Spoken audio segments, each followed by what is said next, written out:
All right, guys, welcome to another special episode of Candace. Here's my theory.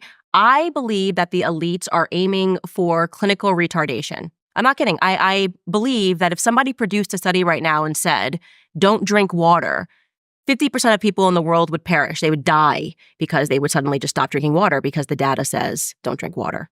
And obviously, I've showed you guys many times in my podcast, my favorite clip on the internet this year because it explains exactly my philosophy in life. It's the reason why we designed the second edition of the Standis Cups to say, don't care, built different. It's very important for you guys to take a listen to Andrew Tate explaining what we can garner from the data, as he says. Take a listen. I'm glad I'm super rich. You know, now that I'm super rich, I get to be one of those crazy rich guys who acts unusual. And they're like, oh, he's a bit eccentric, but he's rich, so he gets away with it. Like wearing a microphone on his chest. Everyone else puts a suit on, hides the microphone. I'm like, get a microphone, bruv.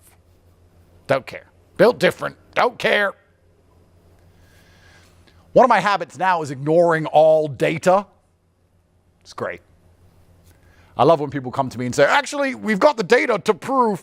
To prove what, you little What are you going to prove to me? I can prove to you that the ice caps are melting. There's ice in my water right now.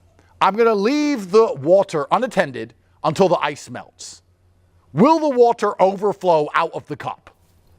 No. Why are all the richest, most important people in the world who are pushing this scam buying beachfront homes? Oh, but the data says.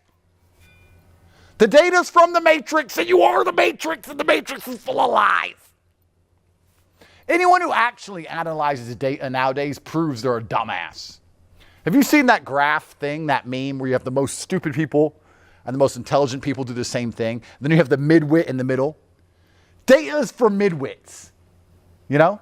Well, the data says. Yeah, the data says. Well, actually, I guess statistically, the pharmaceutical company who sells the jab made the data. Why are you even reading it? Why are you reading it? There were stupid people who sat there and said, the jab's made of 5G cellular data. And then there was extremely intelligent people like me who said, I don't trust these motherfuckers. And we both didn't get the jab. All the people in the middle were like, well, the data says, and the news said. They wouldn't just make us all take a jab for no reason. Jabby jab, jabby jab. If you even look at data nowadays, you're a dumbass. You should just know. Street smart people don't need data. We've just been around. You know? I've just been around. I just know things because I've just been around on the street. If somebody's trying to give you something for free so desperately, it's probably a trap. When you're street smart like me, you're on the corner. You, your boys, some bitches. Guy comes up to you, goes, you want a hamburger? Not really. Hamburgers are good for you. If you don't eat, you'll die. Yeah. You should really have this hamburger. I don't want it. If you don't have this hamburger, you're going to lose your job. I'm going to lock you in your house. I don't trust him or his hamburger. Why were you people like, well, do you have a study about this hamburger? Do you have some data on the hamburger? Oh, it says that protein's good for you. Give it to me. Dumbass. The guy who got the hamburger is trying to force it down your neck, pull the study out of his. It's perfect. We're going to jump right into a conversation with I've watched it too many times. Well, it's kind of funny because you probably have this also. You have a point of view and people say to you, where do you get this point of view? Why can you think that? What source does it come from? I've been around. How can you think anything else? You know, and I'm not one to get in trouble, but I recently watched your show when you were talking about Macron, wife, husband, whichever one it was. The dude. And people were saying to me, Andrew, what do you think about that? And I said, well, yeah, 100% his wife is a man. And they said, why? It's like, because he looks like a little and you can see it. So what more do you want to see? You can see on his face. You could see on Macron's face that he's exactly the kind of person who would be groomed by a man. Mm-hmm. So it's obvious. And then it's the common sense aspect where they're like, first and foremost, they are producing no evidence to the contrary. 30 years, not a single picture of this person exists. Yep. We have plenty of pictures of his brother who suddenly went missing at the exact same time that Brigitte was born at the age of 30. Yep. And people don't have that common sense to go, wait, that is quite strange. Why are they not able to just easily debunk this? And instead, you're going to call everyone else crazy.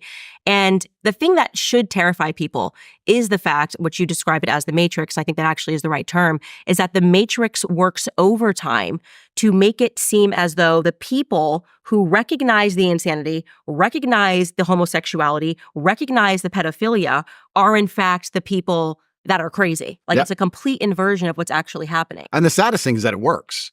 I mean, where did Macron even come from anyway?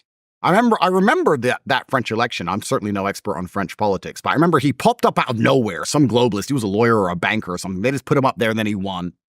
The last French election, Marine Le Pen was winning and then, she lost. It's like, are these elections even real anymore? Is anything even real anymore? I mean, I only have criminal cases in 3 countries currently. You may as well add France to the list, But I just don't believe any of it. And then Macron stands up there, and of course, he's complete globalist, WEF. I remember his obsession with Merkel. Do you remember the way he used to stare at her? Mm-hmm. He used to stare at Merkel with adoring eyes. Very strange situation the French find themselves in. And when you point these things out, you point out that it's strange, right? You point out and say, look, this is unusual. Even if she is a woman, which is highly debatable. The fact that she's 30 years older and it's all just a bit weird. But if you want to mention these things, you're right. You're called a crazy conspiracy theorist because so many people are so desperate to conform. I came to this unfortunate realization recently, especially in light of the Kamala garbage. There's a whole bunch of people who want to be slaves. They literally want to be. You sit and say, why can't you convince people to see the truth? And then you realize it's because they don't want to see the truth. They want to be a slave because it makes them feel the same way a child feels when they get attention from their parents. They want to be good slaves to the system, and they hope that will prevent them from getting shot. Now, we know our history. It means they'll get shot last, but they'll still get shot. Right. So you have to make a decision as a man, especially, like, do I want to die first like a hero for telling the truth, or do I want to die a few years later like a coward?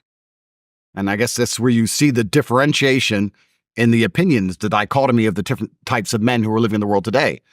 But it's really crazy that so many people will sit there and consistently consume lies and garbage after they've been lied to so many times, and they feel like they get some kind of, I don't know if it's satisfaction, I don't know if it's warmth, I don't know what they feel in their heart when they just subjugate themselves to these people. Maybe it's like cuckdom, they like to feel like a cuck. They like to feel stupid. There's no other way. There's a whole bunch of people who want to be enslaved to these systems.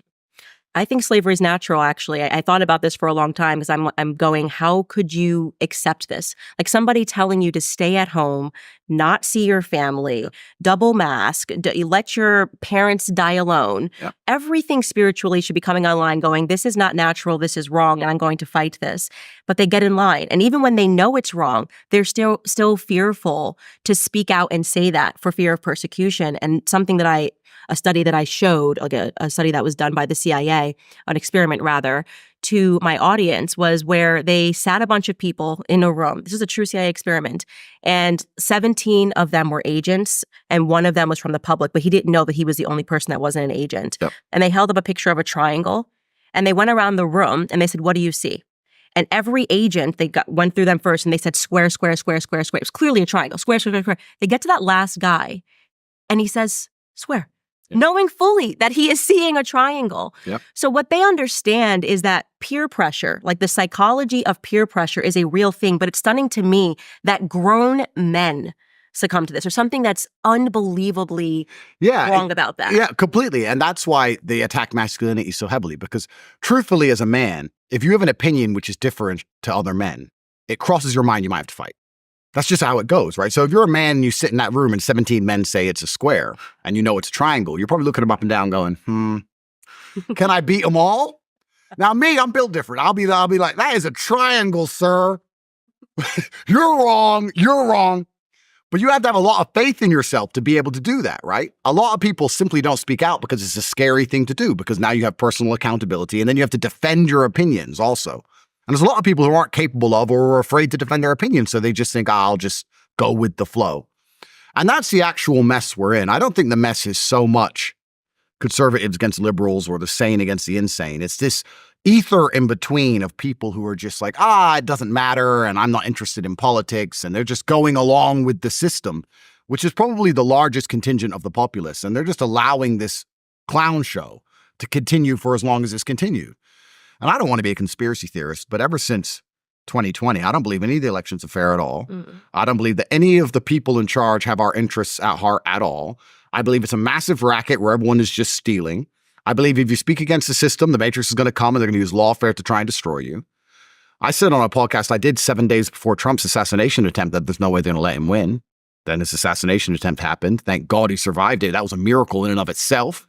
That's been memory hold now. That's been disappeared from the internet.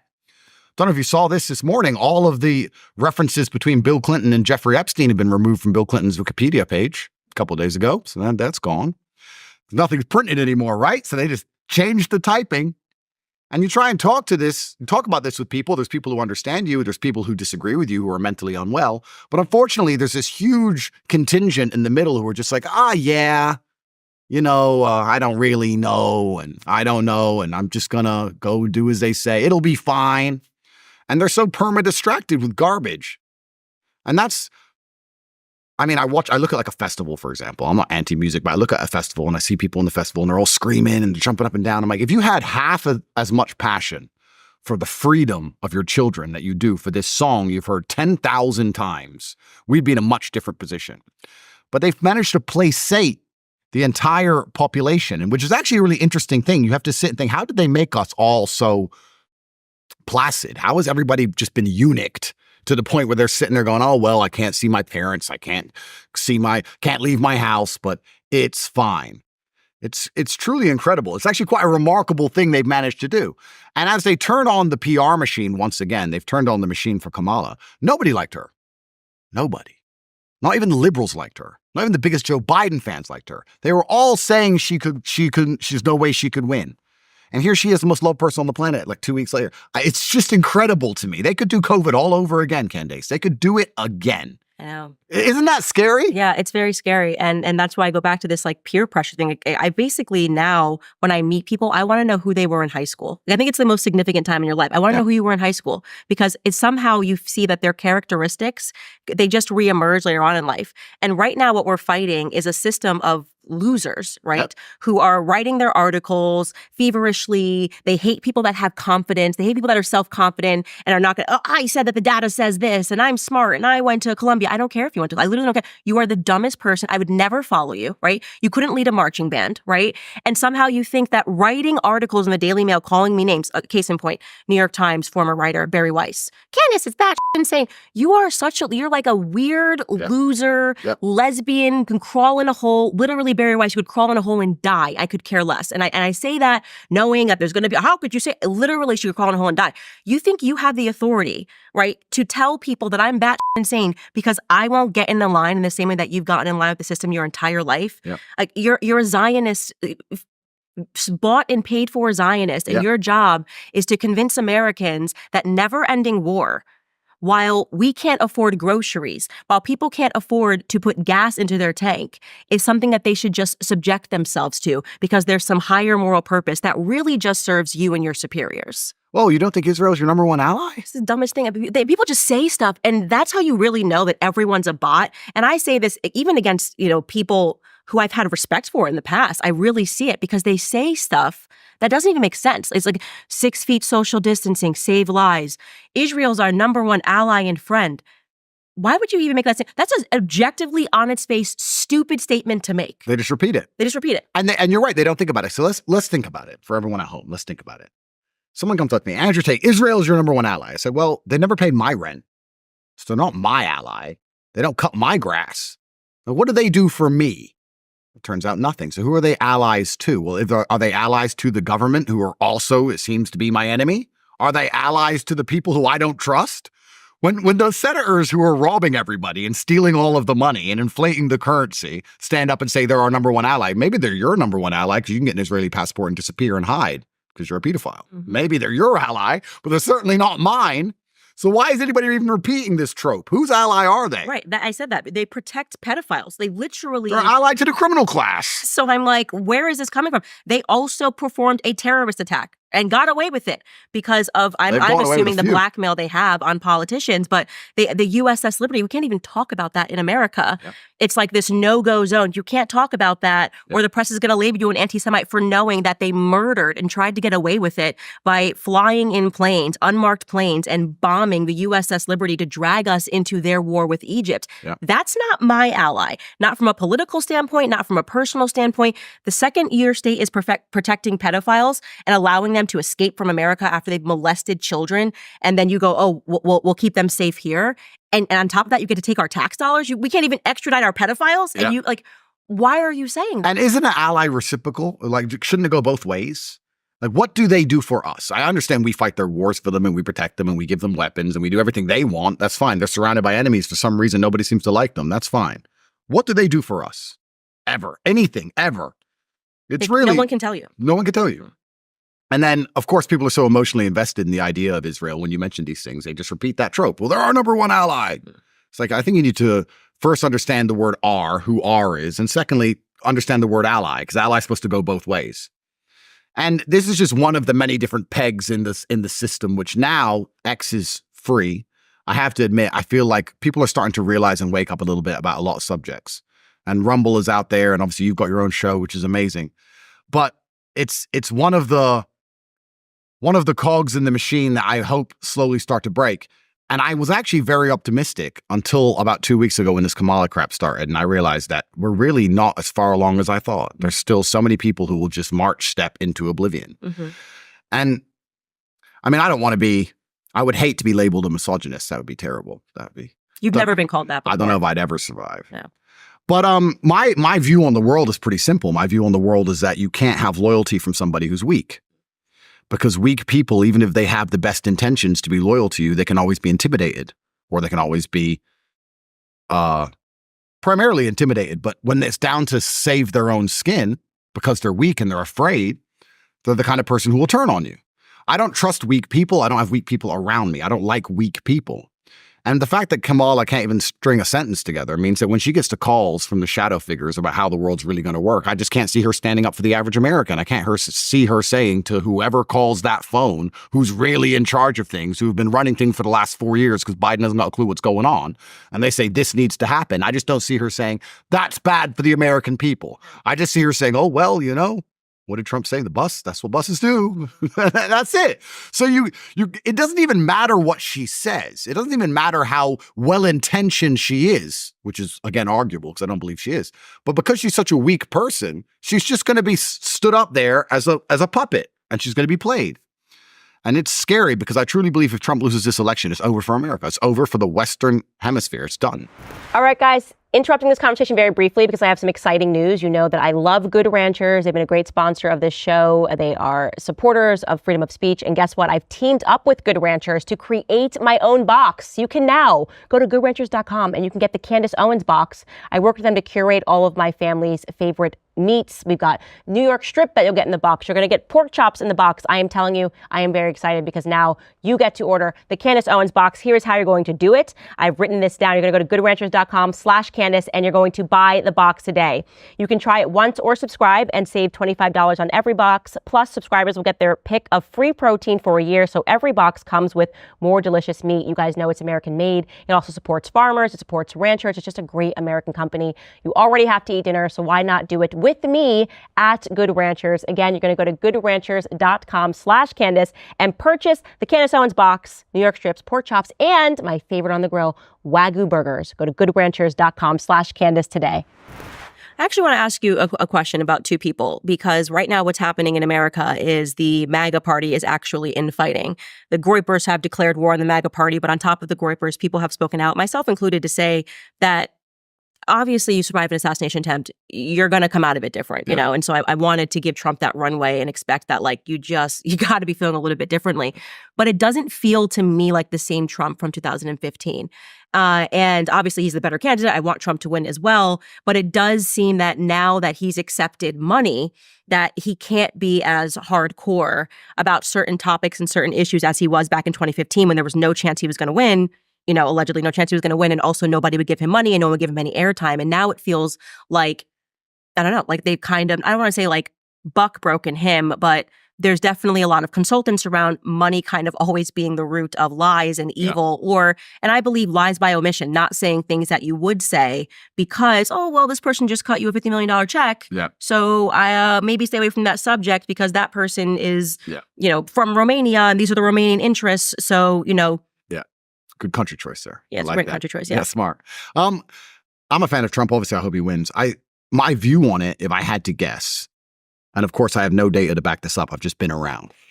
Trump ran with a scorched earth policy and he got into power and they tried the whole Russiagate garbage. And I think Trump actually, in many ways, was very soft in his first administration. And he believed to a degree he could reason with these savages. And he thought that, I should put Hillary in jail.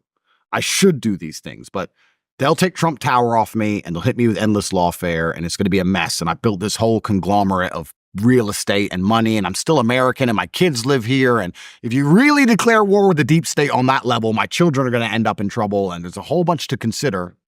So he tried to be nice to them. And then he realized that doesn't work because they rigged the election. When he left, they rigged the election. They keep hitting him with lawfare to try and stop him being president again. And I think there was part of his mind that said, you know what? I'm really going to get back into administration and teach these guys a lesson. And then I think something happened. Someone came along at some point, and I think perhaps that deal was done. And they said, look, you won't go to jail. Trump Tower will stay standing. Your kids will be safe in America. Everything's going to be okay. But you're going to have to bend on these few things. And I think that perhaps, fatigue makes Napoleon said it, fatigue makes cowards of us all. And he's certainly no coward. But it's amazing how daily war can grind you down. I can talk from personal experience. After 3 years of every single day you're fighting, and that's what they do. They know that you're too powerful a person to take out with one hit, so it's like hyenas on a lion, and they just bite. If I had to guess, I'm still praying for a Trump victory. I still think he's gonna be the best president. I still think he's gonna do his very best. I just feel like somewhere along the line, something has been agreed to prevent post-presidency or post-death for his empire and for his children. There seems to be some kind of deal somewhere. Again, I have no data on this. I've just been around. I feel like, and you look at the streets, let's talk about the streets, right? And the gangs, and they're out and they're all killing each other. And then eventually you see one gang member walk past another gang member and they don't kill each other. And you're like, something's been talked about now. It was different before. And it just kind of feels that way to me. I don't know exactly what the deal is. I'm not even going to say that I blame the guy for taking it, but some kind of agreement's been made, I feel like. I feel the same, and I'm wondering if you do as well. Elon Musk seems a little bit different too. And I will admit, I was kind of all in on Elon Musk. Like I really thought, and I still give him tons of credit, but he has fought a war that few people will ever understand really what he went through to really rescue speech at a moment where it was going to be the darkening. It was over. If they had gotten Twitter, it would have been done. And we saw what was happening, obviously, with all the COVID stuff, taking videos down of people talking about their own experiences with the shot. And then Elon Musk rescued Twitter and he went to war with that. You remember him on stage screaming at Bob, I think it was Bob Iger of Disney, and saying, you're not going to blackmail me and do all of these things. And now it seems, and I don't want to say that he's been blackmailed at all, but I just feel like it's a different Elon. And it could be what you're speaking about. Day in and day out, there is going to be some sort of a fatigue that manifests of having to fight people with a tremendous amount of power who do not let up one single day. Oh, they never let up. And you have to choose your enemies, right? And sometimes you have to do a deal with people who you perhaps don't even always want to do a deal with to survive. It's difficult at the very, very top. We're talking about the highest possible echelons of power. And there's a lot of different interests coming your way. And you have to sit there and go, can I really war all of them? Or can I just ally with this one team? Which is unfortunate because people who know what I'm talking about know what I'm talking about. It seems to be the same team every time. If I can just ally with this one team, I'm good against everything else. Right. And then people are sitting in a position and they're like, yeah, I guess, I want to live and I want my children to live. And because it comes down to that. I don't think many people realize how violent the world is. We live in a world now where we have all of these facades on top of violence. But really, the world is just guns and bullets and violence. That's the reality of the world. When we talk about something like a court case, what is a court case? Well, a court case is a piece of paper. But if there was no threat of violence behind it, I wouldn't go, or no one would go, right? You get a speeding ticket. You don't pay the ticket. They add more money. You don't pay it. They say go to court. You don't go. They send another summons. You don't go. They send an officer. He says come to court. You say no. Violence. It's all just garbage on top of violence. And at the highest echelons of power, what they normally do is they skip all the garbage first. They'll sit down and say, look, you can do whatever and you can be Mr. Smartass, but it doesn't matter how much money you have or how powerful you believe you are. Bullets kill people and you have children and they're going to die. And I've been around. Now, let's talk about this professionally. If I know drug gangs who do that over control of a street corner, you're telling me they're not going to do that for control of the largest economies on the planet? You're telling me there's not going to be a single conversation about the fact that your children are walking the street for the largest economies on the planet? It's a very scary world these men live in. And I feel like they've had to do a deal with certain interests to survive, unfortunately. And it kind of feels that way and it's scary. And then you end up looking at your own position and you're like, okay, well, I do run my mouth a lot. But having a political view and having actual power are different things. These people have actual power to press buttons. And those are the ones they have to keep their finger on. So it's I don't want to say anything bad about Elon. I really agree with you. He truly saved the world. Mm-hmm. But it's just a hypocrisy in so many people's views. You know, I talk to people and they're anti, let's say the UK right now, where they're locking down everybody for telling the truth about the immigration. And they understand that the native people of the UK want to keep their country British and they want to protect it. And they completely understand that. But then they're against Gaza. And I'm like, to me, you either believe in people's ancestral right to their homeland and to defend it, or you don't. But people seem to always have this hypocrisy on certain issues. It's very interesting. Well, that's psychology too. And I spoke about that on my show. And obviously I've earned the full ire of the mainstream media. And I don't care, because for me, and that offer was there. I mean, it was very clear to me that this is the one issue. If you don't talk about, well, you can maintain a comfortable life for you and your kids. But I just didn't like how many times I kept finding in the history of Israel and in the president of Israel defense for pedophiles. It just didn't work for me. Like, that Zionists were so hardcore about Israel, were defending pedophilia. And I pressed an accidental button when I started speaking about Sigmund Freud. The Freud family is what created propaganda. Edward Bernays, the Freud family is what created PR, the biggest PR firms in the world. And they just keep coming up with pedophilia scandals. Clement Freud, pedophile. Sigmund Freud, pedophile. His father, a pedophile. Defending his friend, William Fleece, a pedophile. And when you can then trace that, and it's funny you talk about the streets, these were people that were weapons dealers and drug dealers that then started Hollywood, right? They started Hollywood. Charlie Chaplin, a pedophile, who was under one of their thumbs. And you start realizing when you speak to people in Hollywood and they start speaking about the fact that there's so much pedophilia that's always taken place throughout Hollywood from the 20s, which you could say was the golden age that really Hollywood got established, all the way through to now. The ADL got started defending a pedophile. So to me, if this state is going to be on the side of pedophilia, and for whatever reason people keep turning the other cheek, that everyone who supports this state seems to be okay with the pedophile origins, the ADL is now involved in our government. We know that a lot of these people in our government are being blackmailed. I wonder why. I personally, you want to hear my conspiracy theorist, I think pornography websites are basically, they're able to figure out what your demented interests are. So these people, they're making you more and more perverse, more and more perverse. Suddenly you're watching some weird stuff, and then they got you watching some 12-year-old girl, whatever it is. Boom, you're under their control. And I think this is what Jeffrey Epstein, all of this stuff is about, getting men who would be in positions of power to acquiesce to some pedophilic pornography, and then they're under their control. I really believe that. I think you're right. And there's two things I'm going to say. First, I'm going to say they've checked my hard drives. And I love to say that to everybody who says, Andrew, you're a human trafficker. They've literally checked my hard drives. For the last 4 years, my hard drives have been checked. Check the hard drives of 99% of people in the mainstream. Go check their hard drives. Here we are, 4 years into this human trafficking garbage. No one's even seen a video or a picture of a single woman claiming to be human trafficked. Right? It's completely insane. Secondly, you're right. There's also a psychological component, which I think ties into the masculine, because men are built in a way where we like to show dominance, and you show dominance in many different ways. But one of the ways you do it is by having access to things other people can't have access to. So I feel like if you get these losers and then you put them in a position of power for the first time in their life, and then you tell them that nobody's allowed to be a pedophile, but you are, that actually makes it more tempting than it was before. Not because of the pedophilic interest. It's because they're allowed to do something others can't do. And that's a power ego trip, which once again makes it more appealing. It's kind of interesting how the male mind will work. But I know if you take an idiot and you give him some power and say, you can do this, but no one else can, he's going to be tempted by that thing no matter what it is. I mean, that's why men do a lot of things. That's the reason we buy fancy cars. Is it really the car, or is it because other people can't get it? That's the whole point. It's the peacocking. It's like, look what I can do. And amongst their perverse social circles, I guess it's a badge of honor to a degree. Mm-hmm.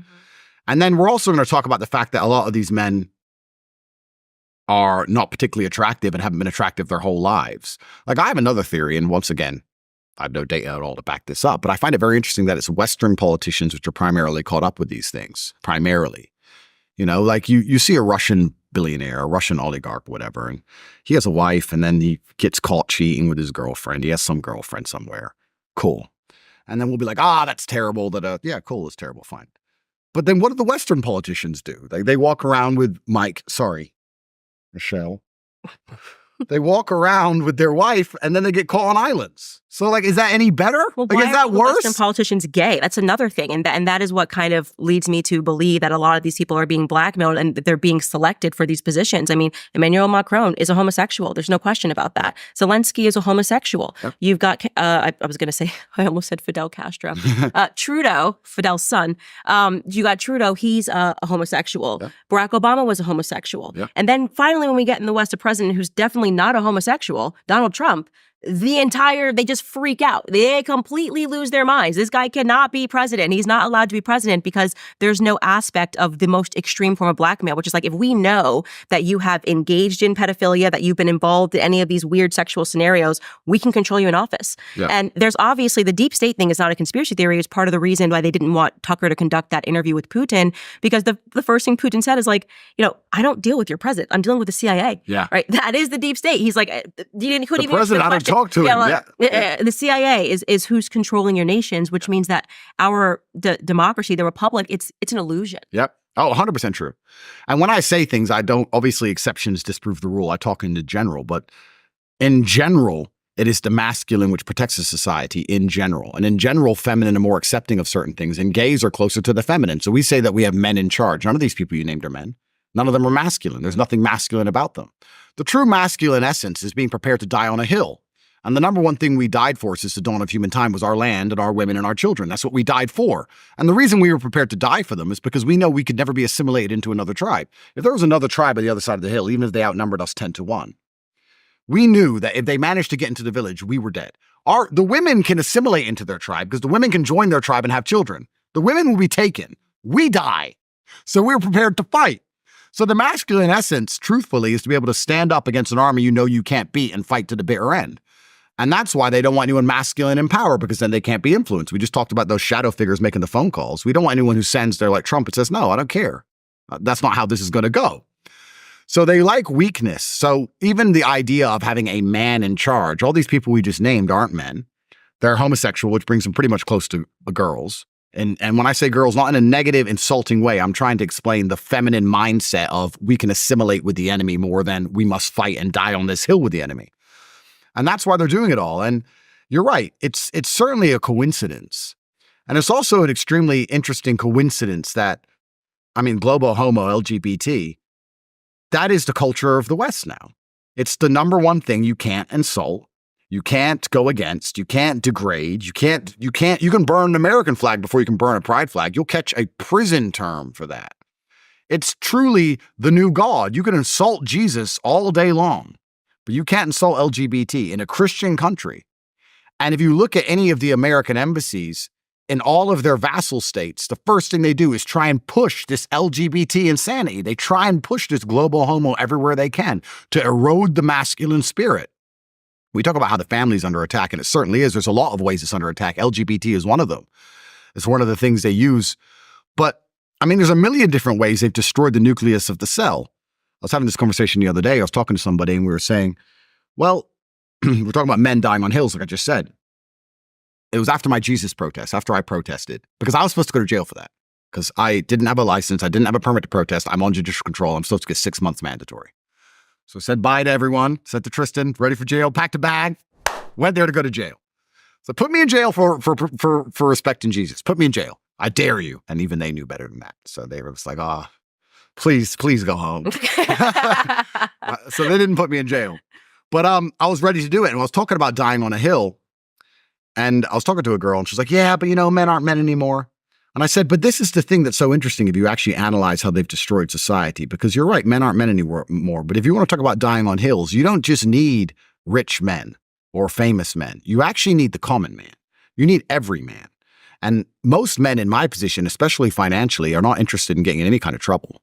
right? We're interested in protecting our profits more than we are protecting a particular street or particular society or a particular ideal. Most of the people at my level of wealth just sell out and just bounce. Mm-hmm.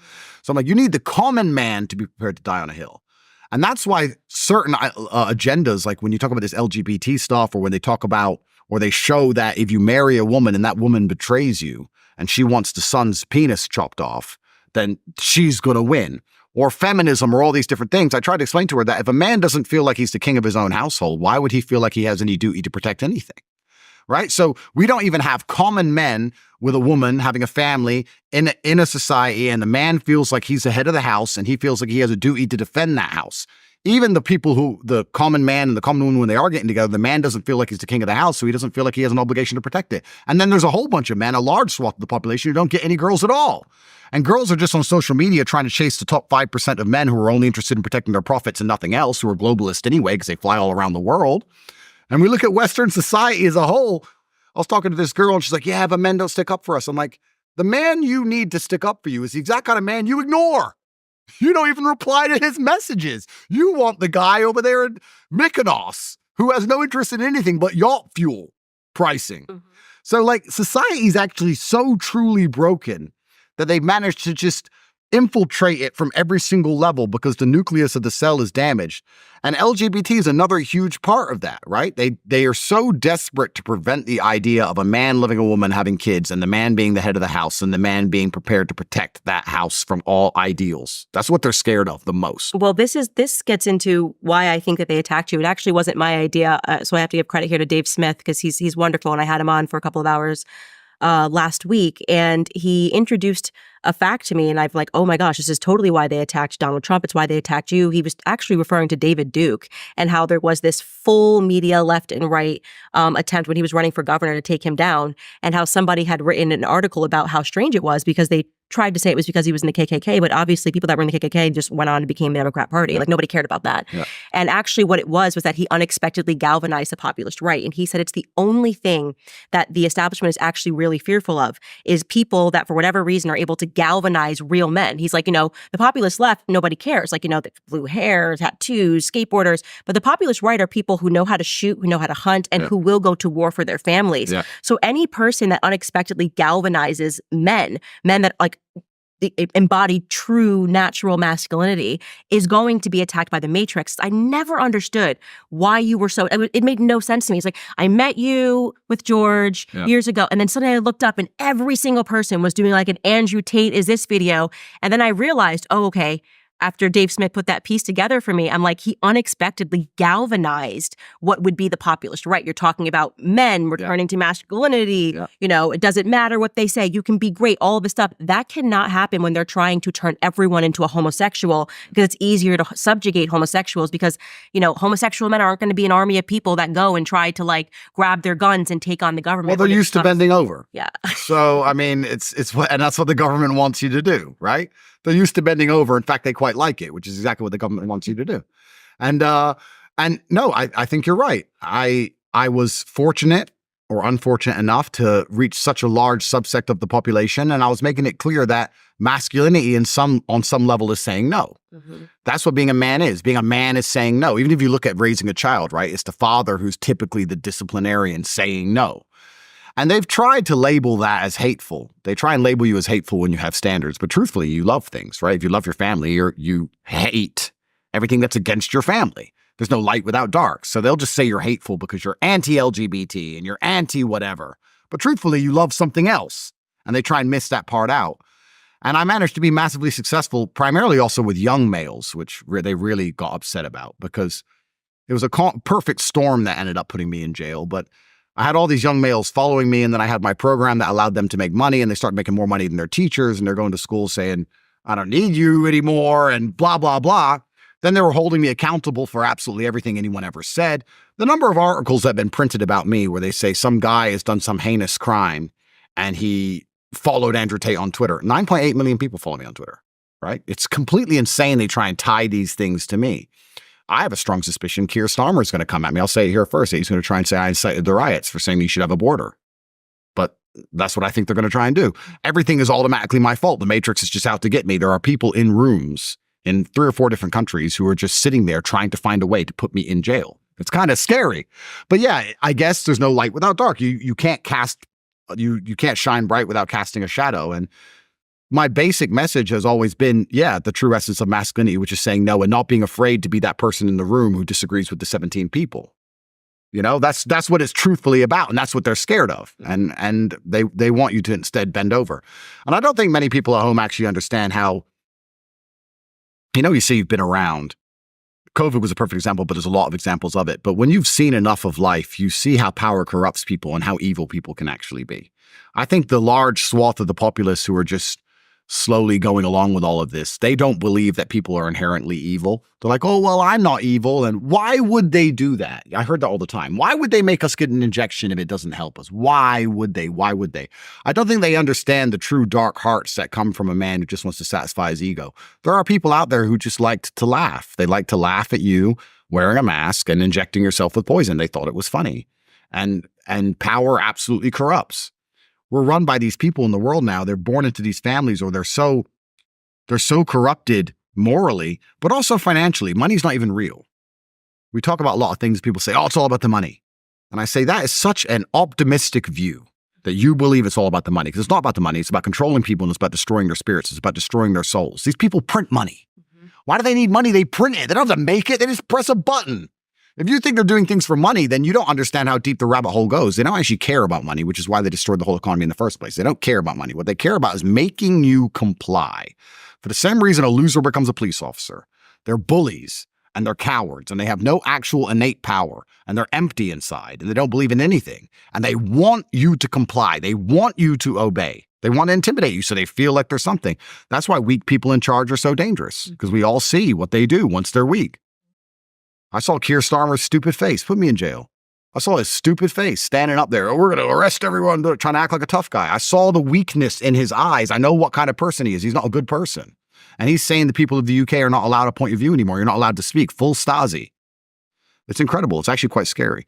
Yeah, and what's interesting too is there were a ton of studies done. The globalists, even at a certain point, and I am talking about the reason why Sigmund Freud, despite the fact that he was a pedophile and protected pedophiles, is still taught in the classroom, is because he is considered the father of psychology because he gave them this award, and he was actually a Kabbalist, and so he worshipped the Jewish Kabbalah, and the Zohar was his book, and so he basically trained. And they ran these programs to even see how they could create a psychopath, right? And how they figured out that they could create a psychopath was molestation was a component of this, like molest them from the time that they are a child. Yeah. And so I don't think people understand that if a man was raped when he was a child and then was exposed to all of these other elements and then becomes a world leader, he has an element of psychopathology that has been intentionally bred into him. And he will do things in a way that you will be shocked. People talked about how Emmanuel Macron during COVID, the French people were saying like they realized he was a psychopath.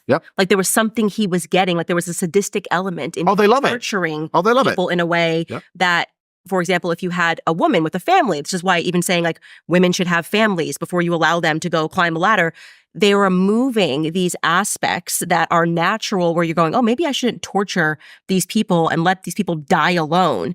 Well, these leaders don't think that way. Like you have to confront the actual evil that we are facing. Like this is a cult of people and they are literally deriving pleasure from your pain. Well, let's talk about let's use some historical context. We're in the country of Romania. So Dracula is based here in Transylvania. Dracula is based on Vlad the Impaler, which was a man who had a castle about 3 hours from here. And he was famous for impaling people. He put a spike up one hole and out the other, and he'd impale them and stick them out on the streets. And what he was doing is when he was fighting the Ottomans, every time he'd kill an Ottoman, he'd impale them. But the Ottoman army outnumbered his 6-7 to 1. So he decided to try and scare them. So he went into local villages of his own people and impaled them. And just stuck them on sticks and just put them all along the road. So when the Ottomans started marching, they'd march for hours seeing all these impaled people. He impaled people and chose impalement and got pleasure from impaling people because he was molested as a child. Because the Ottomans, when they got hold of him, sodomized him. So when he became the leader, he thought, I'll show you all a lesson. And he impaled everybody. That was his thing. Yeah. So that exactly what you just said. These people are morally corrupted. And if you sit there and think that these leaders have any interest at all in you, it's kind of interesting to me. People always say, the politicians are so stupid. And once again, that's a very optimistic view. They're not stupid. They know what they're doing. And you are confused and you think they're stupid because you think they work for you. You think, I hired the politician. The politician is my representative, and he's going to go there to represent my interests. And when he doesn't represent your interests, you think he's dumb. No, he works for someone else. He uses this whole "you can vote for me" democracy garbage to allow you to accept him sitting up there and doing the opposite of absolutely everything you've ever asked for. There's not a single politician doing anything any of their people have ever asked for, nearly ever in the West. They work for someone else. They work for shadow lobbies and hidden interests and big money and banks, and they work for a completely different team. They're doing the exact right votes. They're voting exactly how they're supposed to. They know they're doing their job fantastically. Your confusion is you believe they give a shit about you, and they never have, and they don't. And we could talk about all of this, like I said, philosophically, but it's very interesting because the world is cyclical and everything goes around in circles. You know, you have a king who's in charge of his empire, and after a while, the king's son he's still a good king, but he's not as good. And then the next king's son has just been too spoiled and everything becomes decadent and you don't want them to be king anymore. And there's a revolution and you fight for democracy, and then democracy comes and there's a fantastic democracy at the beginning and everybody cares. And 3 or 4 generations later, everyone's just robbing and stealing as much as they can and nobody cares about the population anymore. And now you have people inside of America who would very happily put Trump as king for the rest of his life and put his son in charge. And then you go back to royalty. It's like the world is cyclical and nothing lasts forever. And when I talk to Americans, especially, they don't have this concept that America can fall. They're like, oh, but what will happen to America? I'm like, it's going to fall. I'm like, what do you mean it's going to fall? Nothing lasts forever. If you lived in Rome and you had these beautiful Colosseums and these marble arches and you're wearing your robe and you had all your slaves and you're eating grapes, you can't ever imagine it on fire. One day you woke up and you looked out at Rome and you were like, no way. This is the world. This is the civilized world. This is Rome. There's nowhere else. Still burnt down. That's what happens with decadence over time. And everyone talks about the fall of Rome and we compare it to the fall of the West. And there's a lot of similarities. The fact that the native men grew decadent. They didn't want to go to war. They didn't want to protect it anymore. They decided to open the gates to the barbarians instead to prevent them from setting everything on fire. They said, y'all, you can come be Roman. They came in, were dissatisfied with what they had. And before you know, there's an internal rebellion and everything burnt. And it's really interesting to watch America as it is now. And the answer to all of these things, it starts with masculinity at home. But I think the reason they actually fear Trump so heavily is not because he's going to make any large policy changes, because they still have their fingers on all of the strings. And even if he makes a change, they can change it right back. They're scared of the culture shift.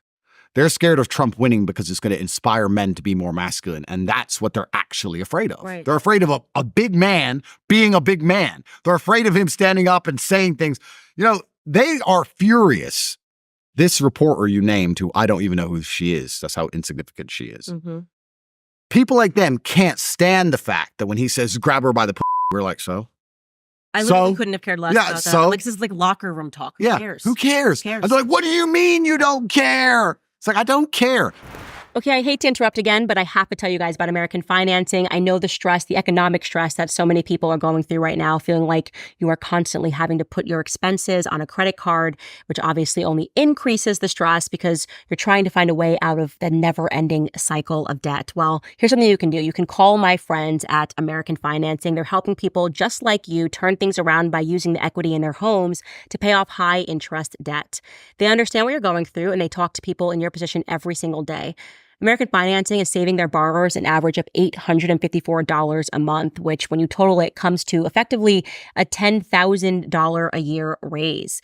And if you want to get started, you may not even have to pay next month's mortgage payment if you call them today. There is no better time than right now to turn your situation around. So call 800-795-1210. That's 800-795-1210. Or you can visit AmericanFinancing.net/Owens. Again, that's AmericanFinancing.net/Owens.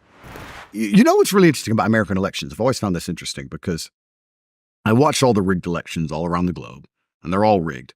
But the American election is a very interesting one because it's the only election I've ever seen in the world where everyone is obsessed with killing their own children. There's no other election I've ever seen this. I've never seen the French talk about it. I don't see the British talk about it. It's not even on the agenda.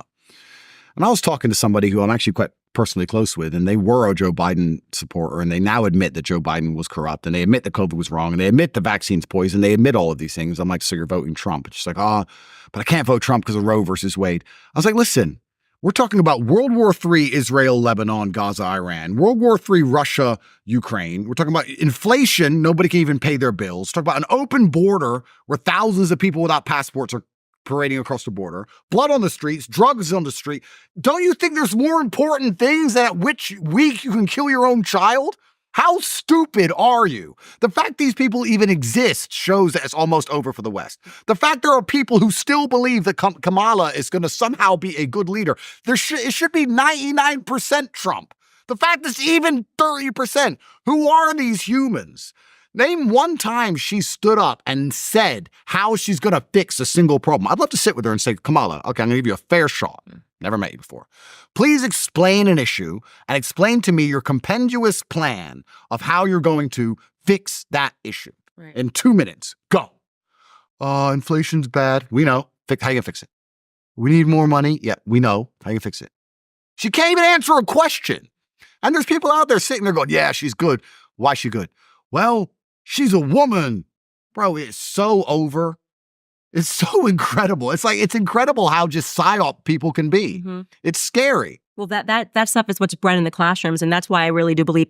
Well, there's no question. Like our education system, even from kindergarten, was established by communists. Like we had this huge influx of people. It's actually a really important time in world history for people to realize the 1848ers, so to speak. They tried to overthrow what today is Germany, and it failed. And then a bunch of them who tried to overthrow the government came to America, and they went on to become Pfizer, people who instituted kindergarten. Yep. And I think that really when our government got completely taken over, like McCarthy was actually a hero, saying like commies are here. Yep. We're taught in the classroom that he was like this paranoid person. No, he was trying to save America. Yep. America died the day they shot JFK. The last Catholic president shot in broad daylight by the deep state. They took over because he was going to shatter it. He had realized that the commies were in control. I mean, the CIA doesn't represent American interests at all. Like they're all about just subjugating the world. They're global elites. I think the CIA and the Mossad are the exact same organization.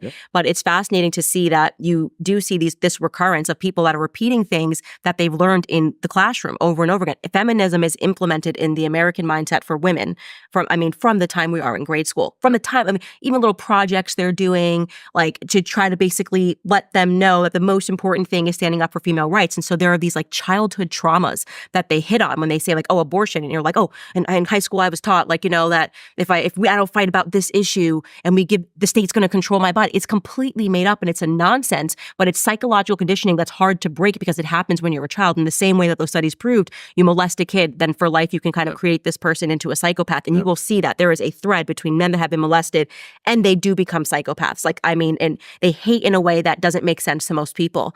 And it's the same thing for these women. Like these feminists don't even realize it's like a childhood trauma. They made you watch some movie in health class and told you that your rights are going to be taken away unless you're allowed to kill your baby. It's a nonsense. It's insane. Bro, the state's going to control your body, but they'll get the injections. Same people will get all the vaccine injections when you talk about controlling your body. You're right. It's a massive logic fail. And I mean, like I said, misogynist, blah, blah. But feminism is one of the most destructive mindsets they've installed in the entire population because feminism prevents birth rates. And I mean, you can argue about 100 different things, but you'd like to agree that if you have a population, the population needs to sustain itself, at least, right? You'd say if you have 1,000 people and you want to have a civilization of 1,000 people in 200 years from then, they need to have children. We could all agree that population is important, right? Feminism is extremely destructive to that. It's destructive because it makes the women not want to have kids, but more importantly, it makes men not want to have kids with the feminists. You can't tolerate them. They're intolerable people. They're the worst possible people. I think men build and protect society. We're certainly building it. We're failing to protect it. But women have the magic. Women have the ability to reproduce, and birth rates are falling. It's kind of interesting. You look at why the borders are open or why all these people are flooding into the nation, which is thinning the culture. We'll talk about that in a second. But I guess from a macro and a micro, you look at things differently. Like if you look at these two cups close up, you can see they're very different things. But if you look at them from space, they're just two cups. And I think the people who are in charge of the world are saying, okay, well, birth rates have been decimated. That's being done. You could argue purposefully because they want to get rid of, we talk about the white replacement. I don't think it's so much about white people. I think it's about entitled people. I think they don't like that the average Westerner now wants medical care and sick pay and holidays, and they don't want any of this. They want to get rid of all the people who have standards for themselves and their quality of life, and they want to replace them with second world and third world slaves who will just work endlessly. That's what the globalists want. So they're trying to remove, by destroying the birth rates of the native populations because they have standards for themselves, and they're trying to replace them with people who they believe will just do endless work forever. Turns out that's not the case. A lot of them don't even work at all. But from the macro, it's just person. To them, they're the same. If you're living inside of that society, you understand it's not the case. You can be a Christian from a particular area or a particular ethnicity, and your town has always been a certain way, and you have someone come in from a completely other side of the world with a completely different mindset, completely different view on society and how they should function, and your society is being degraded. But what's the answer to these things? Well, the answer to these things are women need to have children. If women won't have children, it's over. I put a tweet up that really pissed off white people. I don't know if you saw it. They got really mad. It went super viral. I'll send it to you. And I was saying to the white people that it's over. I was saying the white race and all you Christian crusaders and white people and everyone who's sitting up and talking about how important it is you need to restore the West to Christianity in this white ethno state, and Nick Fuentes and all these people. And Nick will actually agree with on a lot of things. If you're not having kids, you don't have a future. Mm-hmm. If you're not having children, you don't have a future. That's the bottom line of it, right? So they talk and they insult these immigrants, which I completely understand why they do it. They're like, we're going to have mass deportations, which is a fantasy. And they're saying, we're going to keep our countries for us. No, you're not, because an immigrant turns up and has 7, 8 children. You're paying for it with your taxes. And you can't convince your wife to have more than one because she wants Chanel bags. Well, then how are you going to have a future, right? You can argue whether it's the weakness of the man. I don't know if it's the weakness of the man or if it's the feminism that's inside of the woman. I don't know what it is. But I even just started doing this experiment when I wrote that tweet out. I was like, how many white families, pure white families do I know, outside of the Mormons, they do all right, that have more than 2 or 3 kids? There's hardly any. So you could talk about the replacement of white nations. Yeah, it's happening because there's no native birth rate. And that's down to feminism. And that's down to this whole gender dynamic being broken.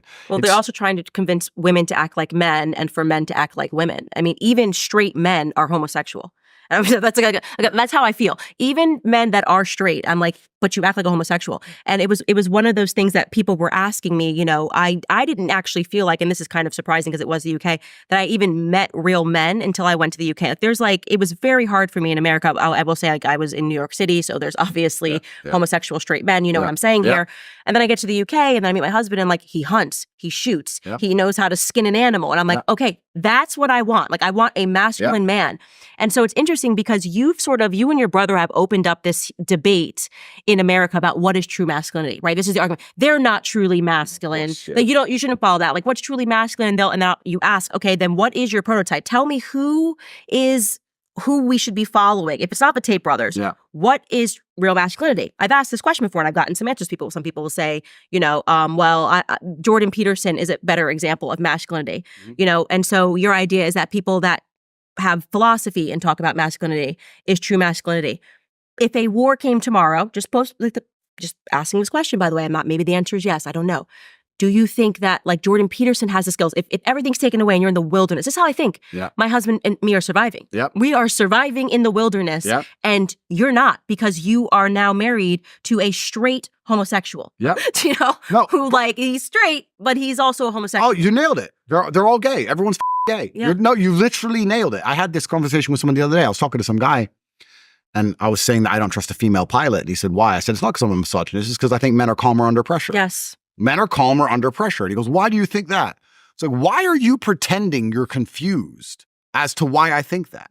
Haven't you gone through life and ever just seen a high pressure environment? Or is it just me when I've been in high pressure environments and I see women, they're not built for it. They're not supposed to be. Unless it's kids, then it's the exact flip. Yeah, well then they're ready to kill. Something happens with the kids, yes. And then suddenly I'm like, George is like, I don't know, he's crying. I can't focus. I'm like, what do you mean he's crying? Like, that's like, I can do 20 things at once with children. And you're like, oh, biology is real. Like, we have these natural proclivities and they're real. 100%. Absolutely true. And you're right. And there's men, I find it extremely weird that you see these men who are begging for a female president. I mean, it just feels gay. It's gay. It's gay. It's very gay. I want a woman to be my boss. Like, it's just gay. It's just gay. I don't know what else to say. It's so weird, these people. And you're right. They often say, oh, Andrew, you're not masculine because, you're insecure. And I say, well, why am I insecure? Well, why do you have all those cars? Because I'm rich. Yeah, but why do you need to show off all those cars? It's kind of interesting. Like, the modern world was built by men trying to prove their capabilities and prove they could do things. That's what the whole world is. That's all it's ever been. We've now come along with this whole globo homo bullshit trying to convince you that a real man is so secure in himself he lets his wife get Yeah. Okay, great. That's a real man. But truthfully, the real men were, I'm going to go over and try and cross Antarctica by foot because no one's done it. Well, that doesn't make sense. You'll freeze to death. Maybe, but I might do it. Right? So why do men, why are we in skyscrapers? Why have we gone to Mars? Why do men buy expensive things? Why do we do hard things? That's what masculinity has always been. That's how the world was built. But now they're going to come along and say, no, that's not masculinity. Masculinity is not trying to be the best version of yourself and proving to the world that you can do what others can't do. The reason I bought 65 cars is I can put them in a row and it looks funny. Yeah. Ha-ha, look, I can. Peacock, look what I can do. Ha. That's it. Mm-hmm. It doesn't have to go any deeper than that. I don't have to drive them. I can't even name most of them. Mm-hmm. But they've now convinced you that true masculinity is being so sure within yourself that you don't have to prove anything to anybody. Well, if you don't have to prove anything to anybody, then you don't have any capability. So you're actually a useless idiot. And if you're going to sit there and be so arrogant that you believe you have no duty to the society or to your woman or to your ancestors, and you can just be secure in yourself, and I don't need to prove myself to nobody, and I'm just secure in myself, well, you're one of the sheep being led to the slaughter because you have absolutely no capabilities whatsoever. They'll say a real man, now you've got arguments on podcasts all the time. They say a real man's secure and lets his girl have male friends. I'm like, there's a male friend line. Sure, there's a line. Hi, how are you? Boom, boom. If my girl's going out on dates with some dude, like, this is clown world. No. It's peak clown world. And there are men who buy into this psyop. And it's kind of interesting when, because one of the most common questions I get asked is, Andrew, why do you still talk? Why don't you just shut up and disappear? And it's like, well, you have two choices. You either fight against this programming that's out there, or I guess to a degree you accept it. And then you have a new internal fight because your house is a mess, because your woman doesn't respect you and you're depressed and sad and you have some mental condition. You've decided you have OCD or ADHD or some garbage you saw on the TV once. And you either fight an internal war or you fight a war against the external, because this is really crazy what they're trying to implement. And I like the question you asked, like, what is a man? Truthfully, a man, I believe, is being able to do the things that are hard or do things you don't want to do because you're supposed to do them. I think that's what a man's always been. A man is supposed to be strong. He needs to be strong, so he has to become strong. That's his job. A man is supposed to be brave. It's not that you can't feel fear. It's that you have to be brave. Oh, an attacker's here. I'm afraid, but I'm a man, so I will go and engage the attacker. It is my job. And now we're teaching men, you don't have to do what you don't feel like doing. You can do what you do feel like doing. And they somehow think that this is dismantling toxic masculinity, when in fact it's actually doing the opposite, because men are born with an innate propensity for violence. And then you have men who rape and kill and murder and school shooters. When you tell men to act out their feelings, you have some little idiot who's been on drugs his whole life for some imaginary mental condition. This is why you get school shooters in the first place. He should be being taught stoicism, not this garbage. So yeah, no one can even answer what a man is. They need to be aggressive. I see this. I now have two sons. My son, he wants to go to war. He wants to be a Spartan. He wants us to send him into the wilderness, and he's going to come back in 2 weeks, like the beginning of the movie 300, and see if he survives. I'm like, okay, this is innate. He wakes up, he grabs a sword. Him and my husband just instantly go at it, know? And I'm like, dude, please just come to me if you want to hug. Like, I don't want to fight. I don't know what to say to you. I don't want to wake up and grab swords and fight you. Come to mommy when you need love. And when he's sick, he comes to mommy. But when he's feeling good, he wants nothing to do with mommy. He wants to go fight. He's like, he wakes up and goes, where's my father? And he's holding a sword, and I'm just like, think he's in there, right? You know what I mean? And that's beautiful. And people want to suppress that, and you. Well, they fear it. They fear it, yes. And they want to suppress that aggression, that natural aggression. And I'm like, no, like, you want to curate that in a way that, yes, if something happens to this family, I want to make sure that everyone can defend this family in the right way. My job is to take care of the children. Like, it is my husband's job to be able to go out and hunt and shoot and fish and do all the things that he does with his guy friends when they go on these trips and go hunting. Like, they need to be able to survive in the wilderness. And now we've created these straight homos who are like, well, I read the New York Times every day. And I'm I'm quite educated on this topic of vaccines, so I can keep my family safe from the invisible virus. Well, this is the thing where everything comes back to the propensity for violence, right? So you sit and you talk to these people these straight homos who say, I read the New York Times every day. And I sit there and I look at them and I just think, if I grabbed you by your neck, I say it in my videos, I grab you by your throat. I say it, but I mean it. Yeah. I mean it. It doesn't matter. The bottom line is violence. The bottom line is how capable you are defending yourself and the people you care about. That's the bottom line of masculinity. What's crazy is in the West especially is we're importing all these people who understand this, right? We're importing a whole bunch of people who grew up in a very violent world, and they understand that violence is a solution to problems sometimes. And They understand they may get caught, but they might not, right? And we're raising a native population of men who believe violence is never the answer and that violence doesn't exist. They're pacifists. They don't believe in violence. Oh, you don't believe in violence. So if I break into your house, you don't believe in violence? Or you do believe in violence, you just want the police to be violent for you because you're a So you believe in it just the same because you'll call the cops. If you'd ever call the cops, you believe in violence because you just want to do it by proxy. So everyone believes in violence. They just want to be detached from it. We want to pretend we live in a world where violence isn't real. Violence is the underpinning of absolutely everything. And I don't think many people also understand that large wars often bring a period of peace. Most people seem to understand that. You have World War II and then there's peace that comes afterwards, although that's arguable because the American military industrial complex has been at war ever since World War II. Nobody talks about they had World War II, and everyone talks about that one. Then there's the forgotten war in Korea. Then you got Vietnam, and then you got the first Gulf War. They never stopped going to war. They've been at war permanently the whole time, which is why they had to delink the dollar from gold because everyone worked out they were printing too many dollars, blah, blah, blah. But large periods of peace also bring war.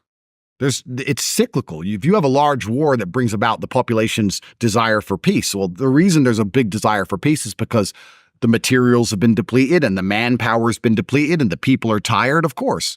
But then if you have a long period of peace, you start to replenish your manpower and you start to replenish your materials, and then the other countries around you start to do the same thing. So you try to implement trade deals or some kind of black ops, or you try and sabotage XYZ so your country does better to make sure that you maintain hegemony over that scenario. And over time, if it's too peaceful, it's like a pressure cooker. It's going to blow up. We have men now living in these peaceful, even though I wouldn't even call them peaceful anymore, times thinking that war isn't coming, or that there's not going to be some degree of, there's going to be a day where you're going to have to wake up and go, uh-oh, today's the day, right? And even if it's not physical, it certainly is spiritual what we're doing now. It's certainly already D-Day spiritually. When I saw here in Romania, the most Christian nation in Europe, most Christian nation in the world, that the government, because they're an America cuck, effectively, wouldn't give protest permits to Christians after what France did. They wouldn't give the permits for some reason, or they delayed it. They said, yeah, it'd take a few months. No one will care in a few months. They know that. I had to go stand out there, right? I was amazed there weren't more people out there.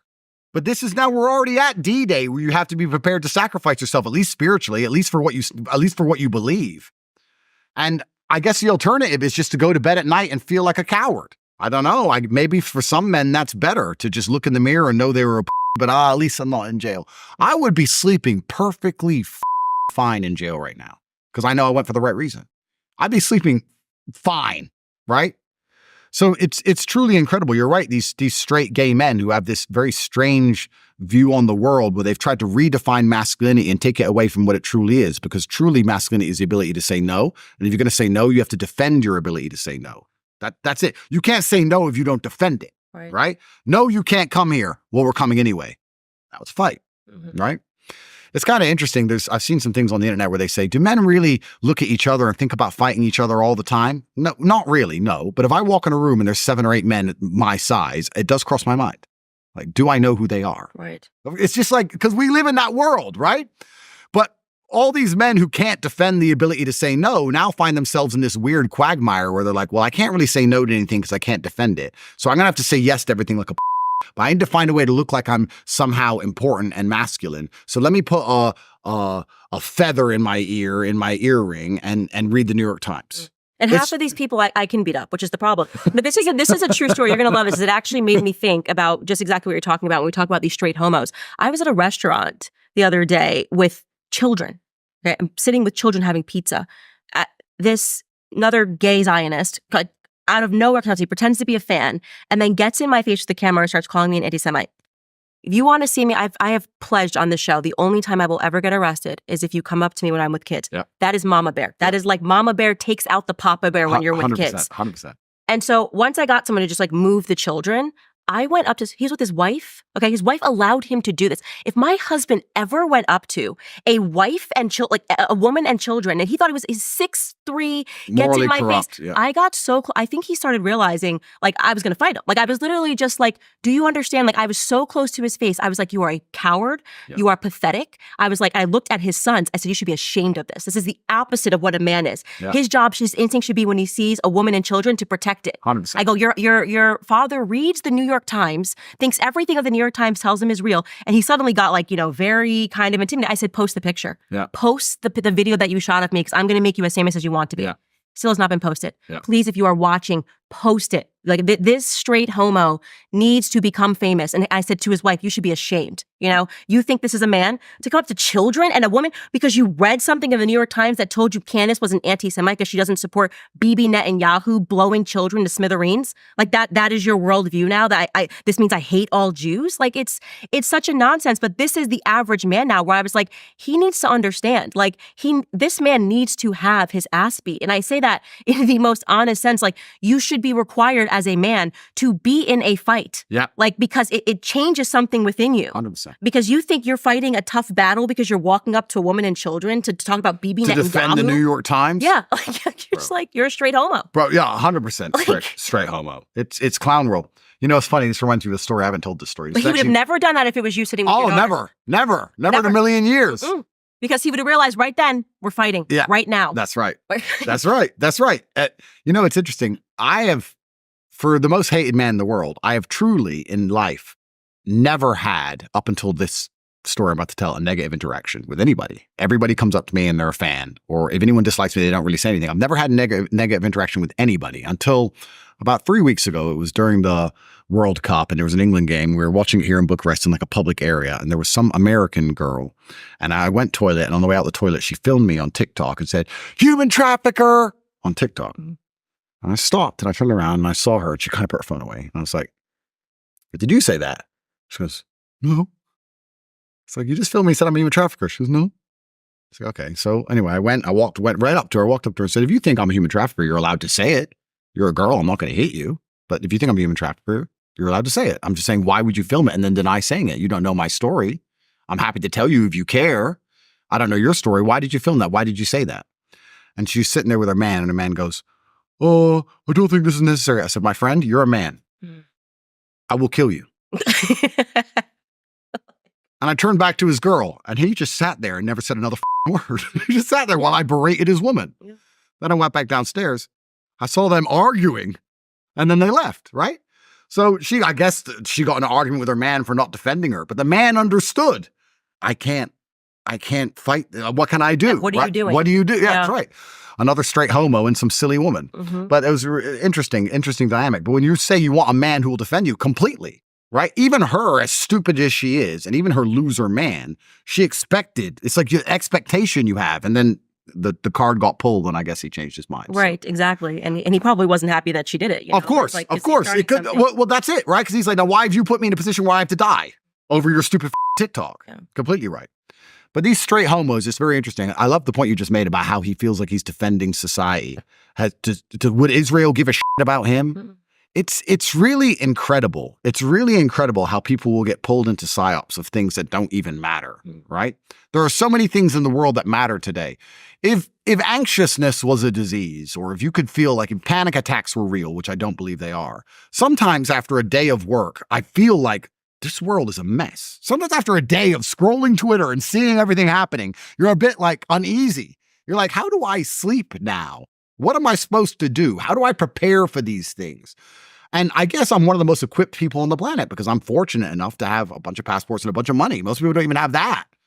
And it's really crazy that with all of this going on, all the things people should have a vested interest in, they can get psyoped and distracted into some complete bullshit, Like LGBT rights. Cool. They already have rights. Why would you go march for what? How much further are we going to push this buck down the road? What's next? Well, we know what next is. It's children. Yeah, of course. And they need children because they can't reproduce on their own and they need your kids. They need your kids. So the plan from the beginning has been go after the straight people's kids so they have a future, right? Funny how they understand population dynamics and reproduction, more than the straight women seem to anymore. But there are straight people who will sit there and go, yeah, I believe we should support their rights. Like, on what planet are you? They're just scared to say no because they're scared to have to defend their position. And that study you mentioned that explains so much of the world. It's crazy. All right, guys, I'm interrupting again. Don't kill me, but come on, we got to talk about skincare. You guys know the brand that I love. They also support this show. I would never send people astray when it comes to skincare because I care deeply about my skin. It's why I use Nimi Skincare. They are amazing. Their products are impressive. They are so clean. Nimi has everything that you need to build an awesome daily skincare regimen to cleanse, brighten, protect, and help fight the key signs of aging. You're going to absolutely love their charcoal skincare mask. That's excellent. I also love their vitamin C face wash. It all smells amazing, and they keep their products very clean, which is important to me. They stand up for American values. It is built in America. The products are assembled here in America. Despite the fact that Nimi Skincare is luxury, the prices are affordable because they have cut out the middleman, which is what I think everybody needs right now. We don't need to be paying extra on these products. I also love them because they are Christian-led, and you know that is incredibly important to me. As we are working with advertisers, we want to know what their actual morals are, what they believe in, to make sure that we are sending people to people that will do good in this actual world. So you can sign up right now at NimiSkincare.com for a subscription to save 15% on your routine. And you'll also save an additional 5% if you use code Candace at checkout. Use that promo code Candace at checkout. If you're not sure where to start, you can take their skincare quiz to find out what would be the perfect routine for your skin type. Again, that's NimiSkincare.com. That's spelled Nimi skincare.com, and use code Candace at checkout to save an additional 5%. Yeah, and you're exactly right. It's just we've lost traditional masculinity, and so when people create that dynamic, when they're like, well, this is what it actually is, every person that they present being a truer example of masculinity, I encourage and I push back on that, which is just like, if this was a time of war, who would you want? Like, the natural order of things is like, men need to be masculine. Or if they call the cops, right? When you call the cops, what kind of man do you want? Right. Do you want a man who turns up, who's big and burly, who's going to take action and tackle someone to the ground and make affirmative decisions? Or do you want someone who's going to sit there and philosophize over, oh, maybe he's not even a criminal? Maybe.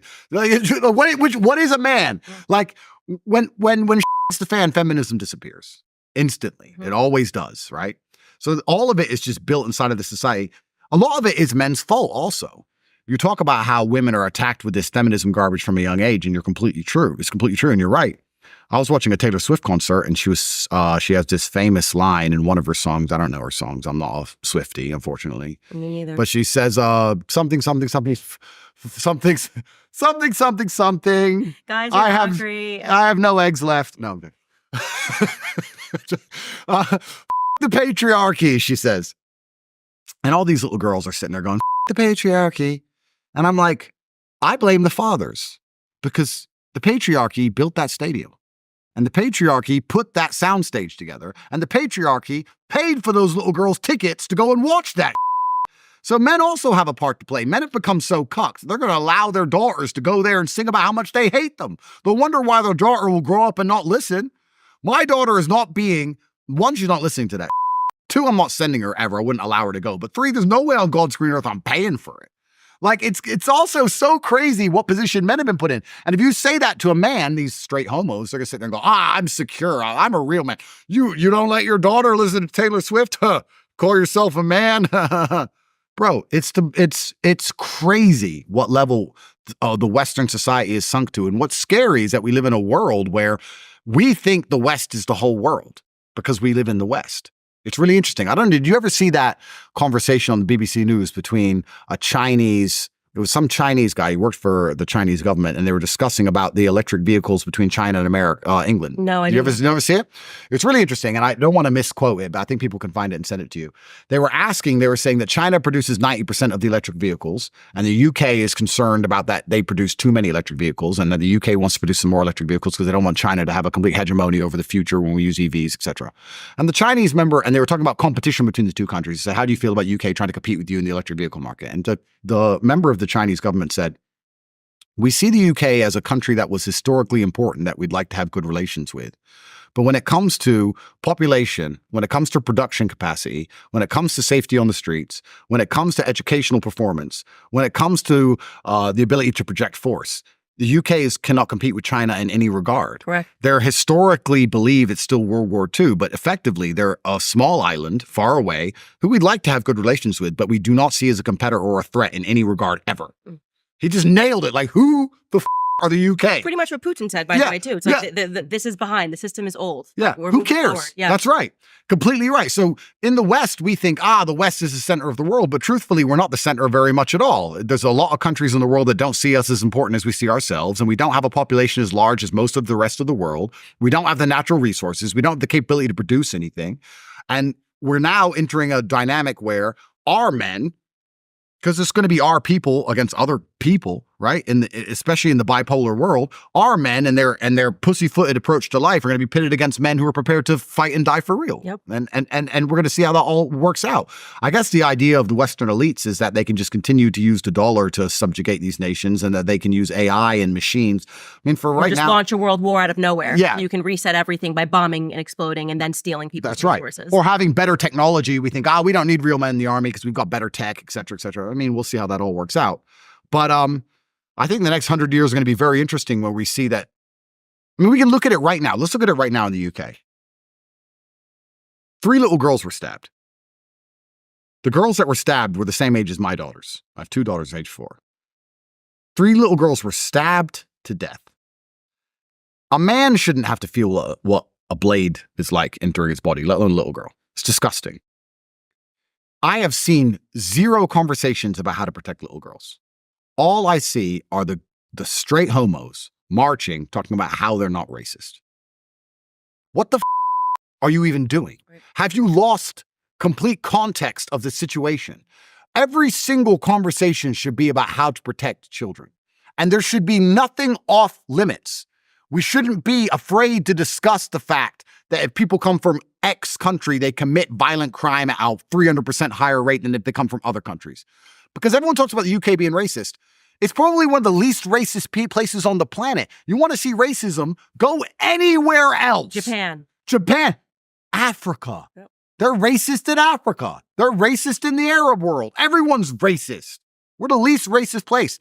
And instead of marching to protect little girls, the man who stopped the knife attacker should be a national hero. He should be everywhere. I haven't even seen his face. They don't want to show him because they don't want to remind people the little girls were stabbed. Instead, they wanted to divert the whole conversation to don't be racist. And now we have all these straight homo men walking around. We showed the far right. Yeah, don't be racist. As if they've achieved something. You've forgone the argument completely. When the knife-wielding attacker is near you, you're going to piss your pants and run. And now you're walking around saying, don't be racist. Now, I agree with don't be racist, but if you are asinine and stupid enough to believe that if you're going to allow thousands of people into your border unchecked, that some of those people are not bad people, you're an idiot. Mm-hmm. And I wouldn't even say that you're too stupid to conceptualize that. I'd say they're too cowardly to admit it because they're too scared to be racist. So now they're too scared to admit that by refusing to refute that idea, they're letting bad people in. They're going to say, no, all 1 million we let in are all good. They're all doctors and they're all physicists. You don't have to be racist to understand it's not about skin color. If people come from a war zone, they've seen trauma and they're not going to be particularly balanced all of the time. I would argue if a child sees their parents blown to smithereens, they're not going to grow into a pretty balanced, happy, normal, sane individual. They're coming from the worst places on the planet. Well, that's part of it too. Is like people don't be racist, don't be this. I'm definitely a bigot. Like, I mean, I tell people this all the time. I'm like, that's street smarts, right? Yep. Predicting what I can garner from just looking at you, the Pattern vibes recognition. you're giving, Yep. the vibes you're giving. What can I understand about what I'm under? I don't trust you. I don't like the way you're moving. I don't like the way you're dressed. Now they're training people to go, having those gut instincts that keep you alive are bigotry, racism, homophobia. It's like, you're telling me this is a party with all homosexual men? Yeah, no, my young son's not going. Yeah. right? Oh my gosh, how dare you say that? Like, this is homophobic, this is heterophobic, this is all of these words really, in my view, meant to just delude people away, like from trusting their gut instincts. Your gut is divine, okay? Your gut is telling you something's not right. Like the person in the classroom says he's a non-binary person who believes that, like, you know, age limits should be evaporated, and he's teaching your kindergarten teacher and your son, and you're allowing that to happen because you're fearful that people at school are going to call you a bigot. Like, I'm a bigot, okay? I put those. I'm a bigot. I am a bigot. So let me figure out what I have to know about you, because I'm gonna let you know whether or not you're allowed access to my children. And so I tell people, do not allow them to call you a bunch of names that essentially rinses you from that divine gut instinct that you have. That's the Holy Spirit saying you don't trust this person for whatever reason. And then you have the government telling you that whatever reason that you have, you know, is not right because it's some ism, sexism, misogyny, homophobia, whatever. It's pattern recognition. And they don't want you to have basic pattern recognition skills anymore. And that's what's so crazy, especially with all the things you just said. Absolutely nailed it. And especially with this racism argument. Like, would you hire a male nanny? Bro, you must get this. You must get this more than me, right? Because I'm mixed, half black, half white. You're black, right? So they must say, why are you racist? Why have you turned on your own race, etc.? It's not even really truly about race. Like, in jail, I saw people lose their minds, right? I saw people in jail lose their minds, and I saw that they weren't the same anymore. I didn't want to be around those people. I would avoid them as much as possible. I hate the idea of them now being loose in society. That's just jail. In a European nation, okay, it's the worst jails in Europe, Eastern Europe. It's bad. But, you know, we're now talking about war-torn countries, which we've blown up. We have bombed. And people are seeing their families destroyed. People are seeing children headless on the street. You're telling me these people are now sane and they can just come here and get a job and pay their taxes? Is that what we're going to pretend we believe? Otherwise, we're deemed to be racist? It's not about the color of their skin. It's about all the things they've been through. And I don't want them in the society. But now, like I said, 3 little girls are stabbed to death and people are marching around pretending that we need more of these people. In fact, they're so desperate to virtue signal. It's not just, okay, they're fine. It's actually, we want more. Look, I'll prove to you how unracist I am. Let in more people from the third world. Which I'm fine with. They just need to go live with the people that blew up the third world. Yeah. Go stay at Hillary Clinton's house. Go stay at Tony Blair's house. Go stay with the families that made money blowing up, you know, Libya and getting rid of Gaddafi. I'm totally cool with that. The people who wanted that war and supported it, you open your homes to the people who are dealing with that trauma of what you did that, you know, flood them out of their nations and stuff. Like, we've created the issues. Yeah. And then you're telling people that never wanted the wars in the first place that they're the ones that have to invite these people that are dealing and hating the Western world into our homes. It's a nonsense. Well, exactly. And that's globalism. Go to Israel. Well, exactly. Well, that's it. They love war. Go to Israel. Yeah, that's right. Well, that's globalism in a nutshell, right? Because globalism is effectively people who are detached from the common man's issues, making problems, profiting from it, and then all of the mess gets dumped on the common man. Yeah. That's what basically happens every single time with every single thing they do. And it's really interesting because the argument is typically, oh, they want a better life and, you know, they need a better life. I understand they want a better life. I'm not blaming them. But letting them in your country because they want a better life is like letting someone in your house because they want a better TV. It's not theirs. Right? You can't just let everyone in. Especially what's most crazy is what you let some in and not others, or you let everyone in. Is everyone going to just abandon the planet and just move to the West and it's just going to function somehow? Is that how we see these things?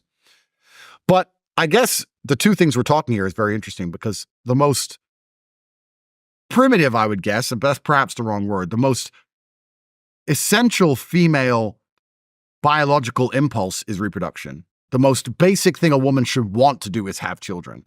And the most primitive male biological function is protection. Like you just said about your son, he wants his sword. We have women who don't want to have kids, and we have men who don't want to protect society. The fact that men are not marching in England right now saying we must protect all our schools and protect little girls as opposed to just advocating to allow in a bunch of military-age males who can beat the shit out of them is really incredible. It's truly incredible. It's amazing they've managed to psyop men to give up all of their protective instincts. And then they've psyoped women into not want to have children anymore. And they've replaced these with some warped version of something else. I mean, I guess it's the first time I'm saying this. I guess I'm just analyzing on the fly. But people, I guess these men marching in these anti-racism riots, I guess it's satisfying their protective instinct because they feel like they're protecting the immigrants, maybe? I don't know. and they're afraid to protect their own people because they don't want to be deemed racist and they can't defend their opinion. But it's really interesting when you say straight homos because you nailed it. They're like, you meet men and they're like, oh yeah, and they're supposed to have a wife. They're all just gay. Yeah. They're all gay. Yeah. At the end of the day, you can't do anything. And I could beat you up. That's why I'm like, you know, hey, I'm sorry to tell you this, that your father's a straight homo. You know what I mean? Like, I know that he is straight sexually, but also he's a homo. Yeah. And in that 90s sense of like, there's nothing he can do here. And he knows that. Yeah. And so I do also want to, in closing, commend you on something, which was so crazy. So there was this person who was doing like a bunch of digital content. I thought his content was amazing, got into touch. I mean, figured out this is like a young school kid, like basically essentially like 20 years old, like just turned 20 years old. And I'm like, dude, you're a hustler. You're a hustler. Like, where did you learn how to do all of this stuff? Like, I'm going to hire you. I'm like, what school did you go to? Harvard, Columbia, Hustler University. I said, excuse me? What's Hustler? I went to Andrew Tate's school and I learned how to do all of these. I mean, this kid is going to make a killing. I mean, I'm telling you, he's going to make an absolute killing. It's like around the clock, work. Yeah. Comes from the wrong side of the tracks. I figure out, hired him. One of the greatest hires that I've had, like unbelievably. Amazing. And so that really, to me, also signals a lot because I talk about what is so wrong with the education system. And then you learn that these kids, this is why they hate you, these kids who just want a freaking opportunity, who will work around the clock, who just want to be able to feed their families someday, who come from the wrong side of the tracks, are jumping into, I genuinely don't even know what Hustler University is, but I know that kid is 10 times more effective than people that are coming out of with college degrees right now as looking for somebody. He is a hustler, like literally is a hustler. Yeah. And so I want to commend you on whatever it is that you built that created this young kid who's going to absolutely crush it. And that should really signal to people that there is something so corrupt and wrong that the majority of these kids who graduate with their $100,000 degrees are going to make $35K and live a life in debt and to eventually become a slave while they laugh at people who follow Andrew Tate and go to Hustler University because they're going to take over these kids. No, and that means a lot to me. And actually, I've been told by various people in large positions of power, and that's also one of the reasons why I was so heavily attacked, because I'm going to war against the educational system. Because the educational system, as you just highlighted, is $100,000 for a degree. It takes 4 years. It takes up all of your time. You're in massive debt. And the fact that the loans are linked only to the education shows it's a scam in and of itself. You can't get that loan for anything else. You can only get it for the education because they don't want that loan to be out in the fair market. Starting a of ideas. business, yeah. Oh, yeah. If you say you can get a loan and you can get a degree or XYZ, nobody will get a degree because they know it's a scam. And it suffers from double inflation. It gets more expensive every year to go to college, plus more degrees exist every year. It basically has no value whatsoever. And we started Hustlers University as a way to teach children, not even kids. It was to teach people how to make money online primarily. We have 18 modern wealth creation methods. It's $49 a month. And we decided to make it, we said, look, we're going to put it out there in the marketplace of ideas. You don't need to get a loan to come here. You can spend your $49 on pizza or you can spend it on this. We're competing with the entire world and we're very large. I actually want to model it now because people have been saying to me, like, you should do like a seminar and stuff. And I'm like, actually, you're so right. Like, I wish I had not been a fool and taken out $100,000. I paid it back. Yeah. But I learned nothing. Yeah. I learned nothing. Everything that I actually became in life was because of the street smarts that I already had. That's right. And I would have rather have spent the $49 on the Hustler University program so I could learn what skill set, here's what they're using. He literally said he learned editing skills that somebody else would have paid $150K to learn. Yeah, we're doing very well. And so it's $49. Tell me again how it works. So it's $49 a month. You get access to 18 modern wealth creation methods. We teach all the different things about how to make money. We also have some concentration tests in there because a lot of the people who join are quite young and they have TikTok brains. So we force them to learn how to sit down and pay attention again. And we teach 18 different ways to make money. We have different professors in there. We have live calls every day. It's now the largest online educational platform in the world. We own university.com, which they really hate. That was an $8 million domain. So we bought university.com. No way. Yeah, that's ours. And I've actually been told that me going to war against the educational system is one of the reasons that I got in so much trouble because now you have children who are choosing $49 a month and then starting to make contracts and make money online within a few weeks as opposed to going to get these $100,000 degrees and getting in debt. So we're doing very, very well. And I'll tell you something. I hired someone. He even said, I graduated at the top of my Hustler University class. He was like, yeah, I was one of the best in sales. And I was just like, I think it's incredible. I love it. As someone who came with a family that could not afford a single dollar towards the education system, someone I was then forced to drop out in my senior year, who then became a slave to loans. Yeah. I really want to commend you on that because that kid is now cutting so many corners in life because of something that, the monstrous Andrew Tate taught him how to do. But Yeah. we teach Creative. we teach agency, and also one of the reasons why we decided to do that is I also think that it's a lot easier to resist depression if you have the ability to make your own money. A lot of these people, once they start working corporate, they're screwed. You know, if you work for a corporation, you're going to have to get the jab, and you're going to have to wear the mask, and you're going to have to go to HR meetings, and you're going to have to call that he or she. So by teaching people to make their own money and have their own, or at least have their own faith in themselves that they can make their own money, it allows them to be freer in their minds. Hustlers University has been under massive attack by the Matrix as well. We have a whole bunch of tech problems. They keep trying to attack us and hack us and all these kind of things. And the MSM actually did an article attacking me, saying that I am promoting homophobia inside of my university, because what happens is, I mean, we have 250,000 students now. It's quite large. Wow. So I'm not in charge of all of the chats. Of course, I'm CEO, so I don't even know what's happening in the chats all the time. But we have open chat rooms where the students can talk with each other, which are moderated by AI, and we have a few moderators, but we can't moderate everything. And one guy said, "How do I cancel my subscription?" And everyone started replying rainbows. And I found it super funny. And because I laughed about it, they did this whole BBC hit piece on how my school promotes homophobia. Like, there's nothing I can do right in the world, unfortunately. I have TatePledge.com. I dedicate $25 million a year to feeding people. That's somehow wrong. I have an online educational platform that costs less than pizza, that teaches children how to focus and pay attention to make money online. Somehow that's wrong. I teach men how to be strong and to resist depression and to go to the gym and not be afraid to stand up for themselves. Somehow that's wrong. Like, you can't win against these people anymore. Well, because you're teaching them the code of how not to be enslaved by the Matrix. And so that's problematic. It's why I'm deemed problematic. It's why Ye, who survived Hollywood, in my view, survived MK Ultra attempt, is considered problematic, because you're teaching people to believe in themselves. And I think that's the number one thing that I have learned throughout all of this, is that what they really hate is the mother effing audacity. Like, the audacity, Candace, when for you to go out on your own and like you were a part of this and you think that you can just keep saying that Brigitte Macron is a man. Yeah, Brigitte Macron has a penis. Yeah. I've said that, and I'm going to keep saying that because I've looked into it and it's true. Been around. And yeah, I've been around. I know a man when I see one, and this does not pass a sniff test. And to say, you know, that these acts happened. And so I think that is the problem with people like you, people like me, people like Ye, is that we're giving people the permission to be themselves. It's so interesting you say that, because the first time I was ever super heavily attacked by the Matrix is when I said depression wasn't real. And the backlash was incredible. Because drugs. They drug these kids out of their minds. That's right. They were so desperate to try and convince me or demonize me for saying depression wasn't real. And I was like, look, feeling depressed is real, but I believe you have control of your own mind, and it's down to you to fix it. You don't need drugs, and you haven't caught a disease. You just need to change your scenario, change your settings. Now, PTSD is real. I can tell you, I had it after jail. I know that mental health issues are real, of course.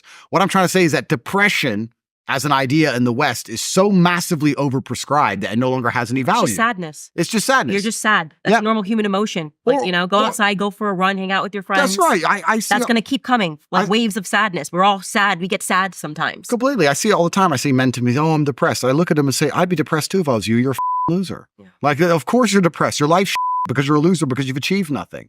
So it's not a disease. You got work to do. That's the bottom line of it. We've overprescribed it to the point where it has no point at all. I'm sure 1% of depressed people might have something wrong with them, of course, fine. But if you're going to say everybody has depression, I don't even know what the statistics are, but I read something very scary about the amount of people in America that are on some kind of psychotropic They start drug. them young. They'll be like, "Oh, you have Is it like anxiety." 20% or 30% of people or something? It has to be more. It has to be more. Genuinely, like, everybody is on these drugs, and they know long-term that these drugs eventually make you crazy because you're playing with the chemistry of your brain. You should never do that. See, I apply this to my current circumstance. I apply this to my current problem because the way you always attack men to try and damage your influence is sexual crimes, right? So I'm applying this to my own case. 3 different countries, they've called over 2,000 women who I've ever known in my life. And they managed to find these 2 idiots, and you've done a breakdown of the case, which I super appreciate. And they haven't found anyone else, thankfully.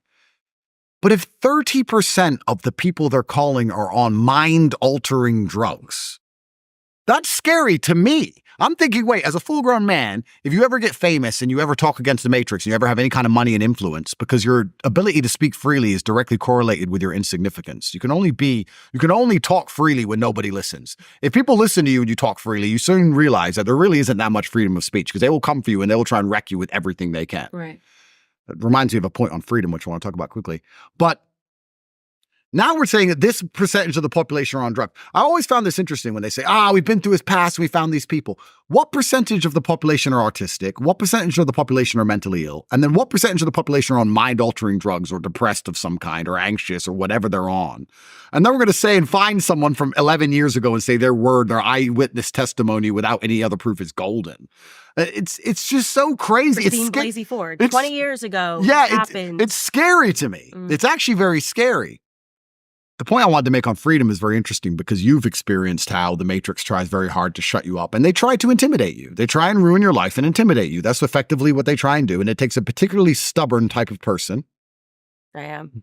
I'm a Taurus. I'm just like I'm ready. I'm built different. I'm built different. I love being a thorn in their side much more than whatever they can do to me. Yeah. It's like I'm in jail. I'm like, yeah, but I pissed them off. Yeah. Yes. And they hate how happy we are too. Oh, completely. And they're like, this shouldn't be the results. They're miserable. We've done the studies. Yeah. And once we do these psychological attacks and we psychologically terrorize them and their family, they should be fatigued and broken. That's right. And then we just emerge and we're like, hey. Still standing. Built different. They can't stand it. But another one of my theories about the LGBT whole thing and the reason that they're marching in the street is, of course, they're trying to get everybody's children. But I also believe that it's part of propping up the false guise of freedom, right? Because what the West has built itself on is a very thin culture, and it's built itself on the idea that everybody can get rich. Nothing unifies us. If you look at here in Romania, even in this country, everyone has the same language, they have the same religion, they all watch the same TV shows growing up. Right? They have the same folk stories. They do the same thing at Christmas. Everyone has a similarity amongst them. So even if they disagree politically, there's a lot that unifies the people, which is why it's a safe society. I remember when we went to school when we were young, you'd go and you'd talk about the TV show from the night before that everybody watched. Everybody. And now we don't have that anymore, right? So the only thing that unifies people in the West, because there's nothing that unifies us. We don't agree on the flag. We don't agree on religion. We don't not the same skin color. We don't speak the same language. There's nothing that unifies us except this idea that we can become rich. Go to the West, get rich, be nice to people. But now everyone's realizing you're not going to get rich. And this is where the problems are coming because they're realizing the American dream is a sham. And it's a lie. So we have this very thin culture. And we say these other countries, well, they have thicker cultures. Their cultures aren't thin, and a thick culture is good for the cohesion of society, but they're not free. And we're free. And then I sit and think, well, if you speak against authority in the West, they teach you a lesson, so you're not actually free. So how do they prop up this false idea of freedom? What they do is they put the freaks to the front. So what they do is they push the freaks to the front. So they say, look, this person chopped their off. We're free. In other countries, you can't chop your off. It's like, okay, that's fine. But I am not free to do anything important, like speak against power, like speak against AIPAC. You're free to hurt yourself. You're free to do dumb. You're not free to actually talk about anything important ever. And I feel like one of the reasons why they're promoting all this degeneracy is to try and keep this bullshit idea of freedom alive. Because if they took that away, you'd wake up and realize, oh, okay, this is actually no different than most of the world. And I'm not going to attack only the West for this. You can't talk against Putin in Russia, and you can't talk against Islam in Saudi, and you can't talk against the king of Laos. I'm sure you're going to pay a price. That's how the world actually is. We're the only ones who are lying about it. Sitting and saying, no, you can't talk, you can, we're free. The truth is you can't talk against authority at all. And to try and distract everyone and keep this bull dream of freedom alive, they're going to push freaks to the front, which is why I think that the freaks are getting more and more outlandish because people are starting to realize that the freedom isn't real and they're starting to feel the cage and close. So as people are starting to sit there and realize, wait, maybe I don't live in a free country. Maybe my government is owned. Maybe they are all homosexual pedophiles. Maybe I am paying too much taxes just to blow up children. Maybe nobody has my interests at heart. Maybe my elections aren't real. Maybe my children are being brainwashed. Maybe my streets are unsafe because they refuse to police them properly. Maybe all these drugs could be stopped. Maybe, wait. He's chopped his off. There's a man in a dress. It's free. Freedom. And I really think you could never have a man wear a dress in Putin's Russia. That's right. I think I want to go there. That sounds like, I don't want men wearing dresses. And that's the most crazy thing about it, is that trying to show this freedom, they're actually showing to anybody with a brain things we don't even want to see, right? You can take that away. That's fine. Take that away. Another thing about talking against government, because I was talking to somebody about this, and they said, okay, well then why are you saying America's so bad when you can't talk against government anywhere else? And I said, well, the reason for that is because if you're in Russia, you know who your boss is, right? I don't personally disagree with Putin, so I wouldn't want to talk against Putin. But if you live in Russia and you do want to talk against power, you know who you're talking against. Our biggest problem here in the West is that we don't even truly, really know who we're talking against. I know that the LGBT homo mafia are in charge somewhere, which I know that's clear because they can in the Senate building and nothing happens. So that's obvious. But it's like, Who? And we're spending all our time going down rabbit holes of Israel or Big Pharma or military industrial complex or Globo Homo, or you're like, who is even in charge of this mess? Davos, WEF. That's the thing that's most scary to me. It's not the fact that we can't speak against power, because you can't in a lot of places. It's that we're not even allowed to know who the powerful are, because then they're accountable. It's all just theories. If they were to say it's this person, this person, and this person, those people would be in a lot of trouble very quickly. Mm-hmm. So they've removed their attachment to anything. So there's not even any accountability anymore in the West. That's what's truly scary. I'm just asking, I would like to know who's in charge here. I'd like to just wake up and say, you walk into a restaurant and everything's manager. Like, why is there cockroaches? What's going on? I'd like to just go, who's the manager of the West now? Who's actually in charge of any of this mess anymore? At least in other countries, you get the good fortune of knowing who your boss is. Right. Right? Yeah, I keep trying to figure out why I'm supposed to hate Putin. I'm like, okay, so he doesn't let people desecrate churches. You can't just take your boobs out as a woman and say you're protesting and stand on top of a statue of Jesus Christ. I think I'm okay with that. Yeah. I know I'm supposed to be hating this. You're telling me this is authoritarian. But what you guys are doing, locking up people for peacefully protesting on January 6th, hunting grandmothers, is not authoritarian. That's right. Because women are allowed to be whores. Yeah. I'm like, everything about this, if that's going to be the boss, that makes more sense to me than the people, the deep state, the homosexual agenda, the pedophilia that's being promoted, the pedophiles are allowed to write articles and protect other pedophiles. Sounds a lot better to me to have him as my boss than like you said, the invisible bosses, or maybe one boss who knows that we're fighting and we see that they're perverse. Yeah. And I totally agree with you. Yeah, he's a competent nationalist, which is what anybody with a brain should want for their country. You should want a competent nationalist who puts your interest above the interests of anybody else. Biden showering with his 4-year-old daughter, and the whole mainstream media colluding to hide the diary. We have Hunter Biden smoking crack and sleeping with people that look way too young, talking about incest on text messages, and the entire mainstream media colluding to cover these stories. Yeah, no, I think I want to try the other boss if I can, just for a second. I just want to try to work there for a week. Absolutely. And see what happens. Absolutely. So and you're completely right. We say, Russia's not a free country because, you can't do LGBT insanity. And that's the only thing they can really come at them for. They can't come at them for, they've arrested 1/10 of the people the UK have arrested for Facebook posts. Wow. So I think Tucker highlighted this. In the UK, I think it was in 2022, they arrested 4,500 people for their social media comments. In Russia, it was 400.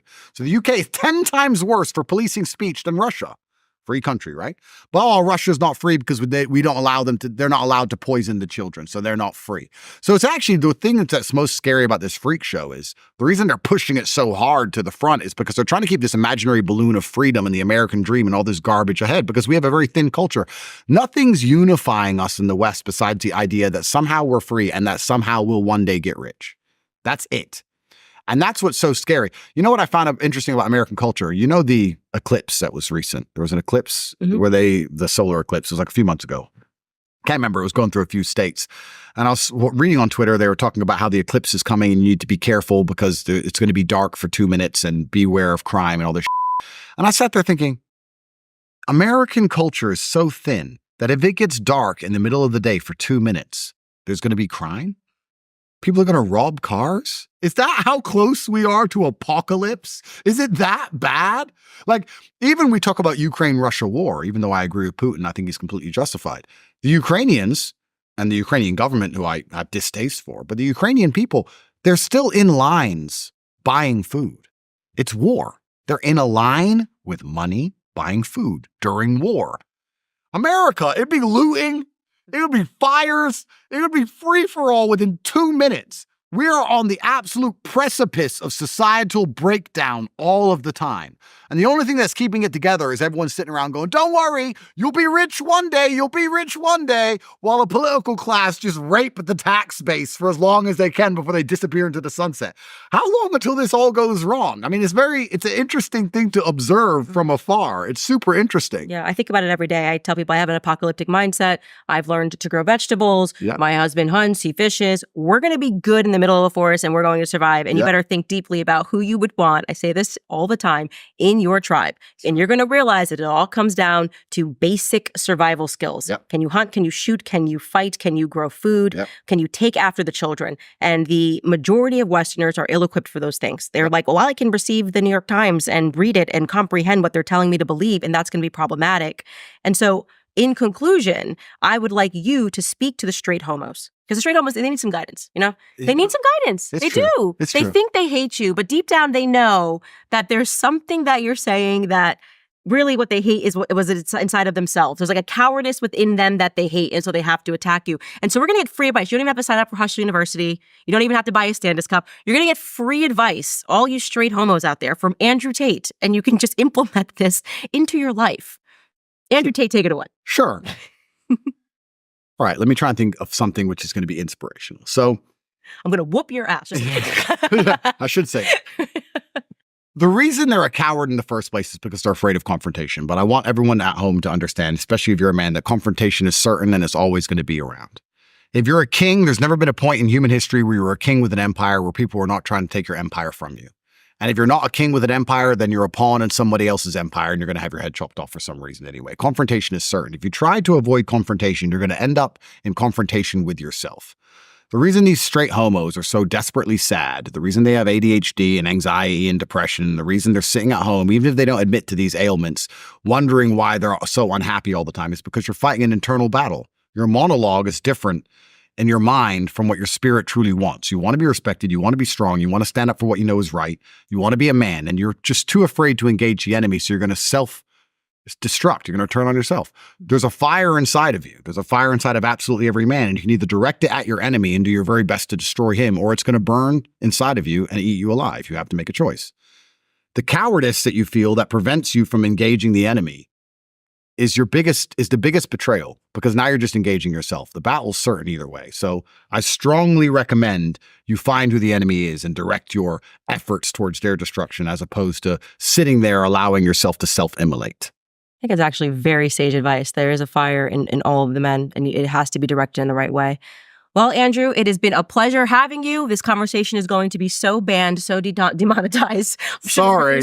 I don't care. I literally don't care. Like I said, don't care, build different, because people need to hear it. And I also am very optimistic because I think that people are starting to recognize that we keep telling them the truth about what's happening in the world, and it's taking them a while to catch up. But there's enough distrust now in the mainstream media that people are starting to listen to independent voices and go directly to the source, rather than allowing the mainstream media to tell them about those people and pretend that they're hateful because we believe in natural order, you know?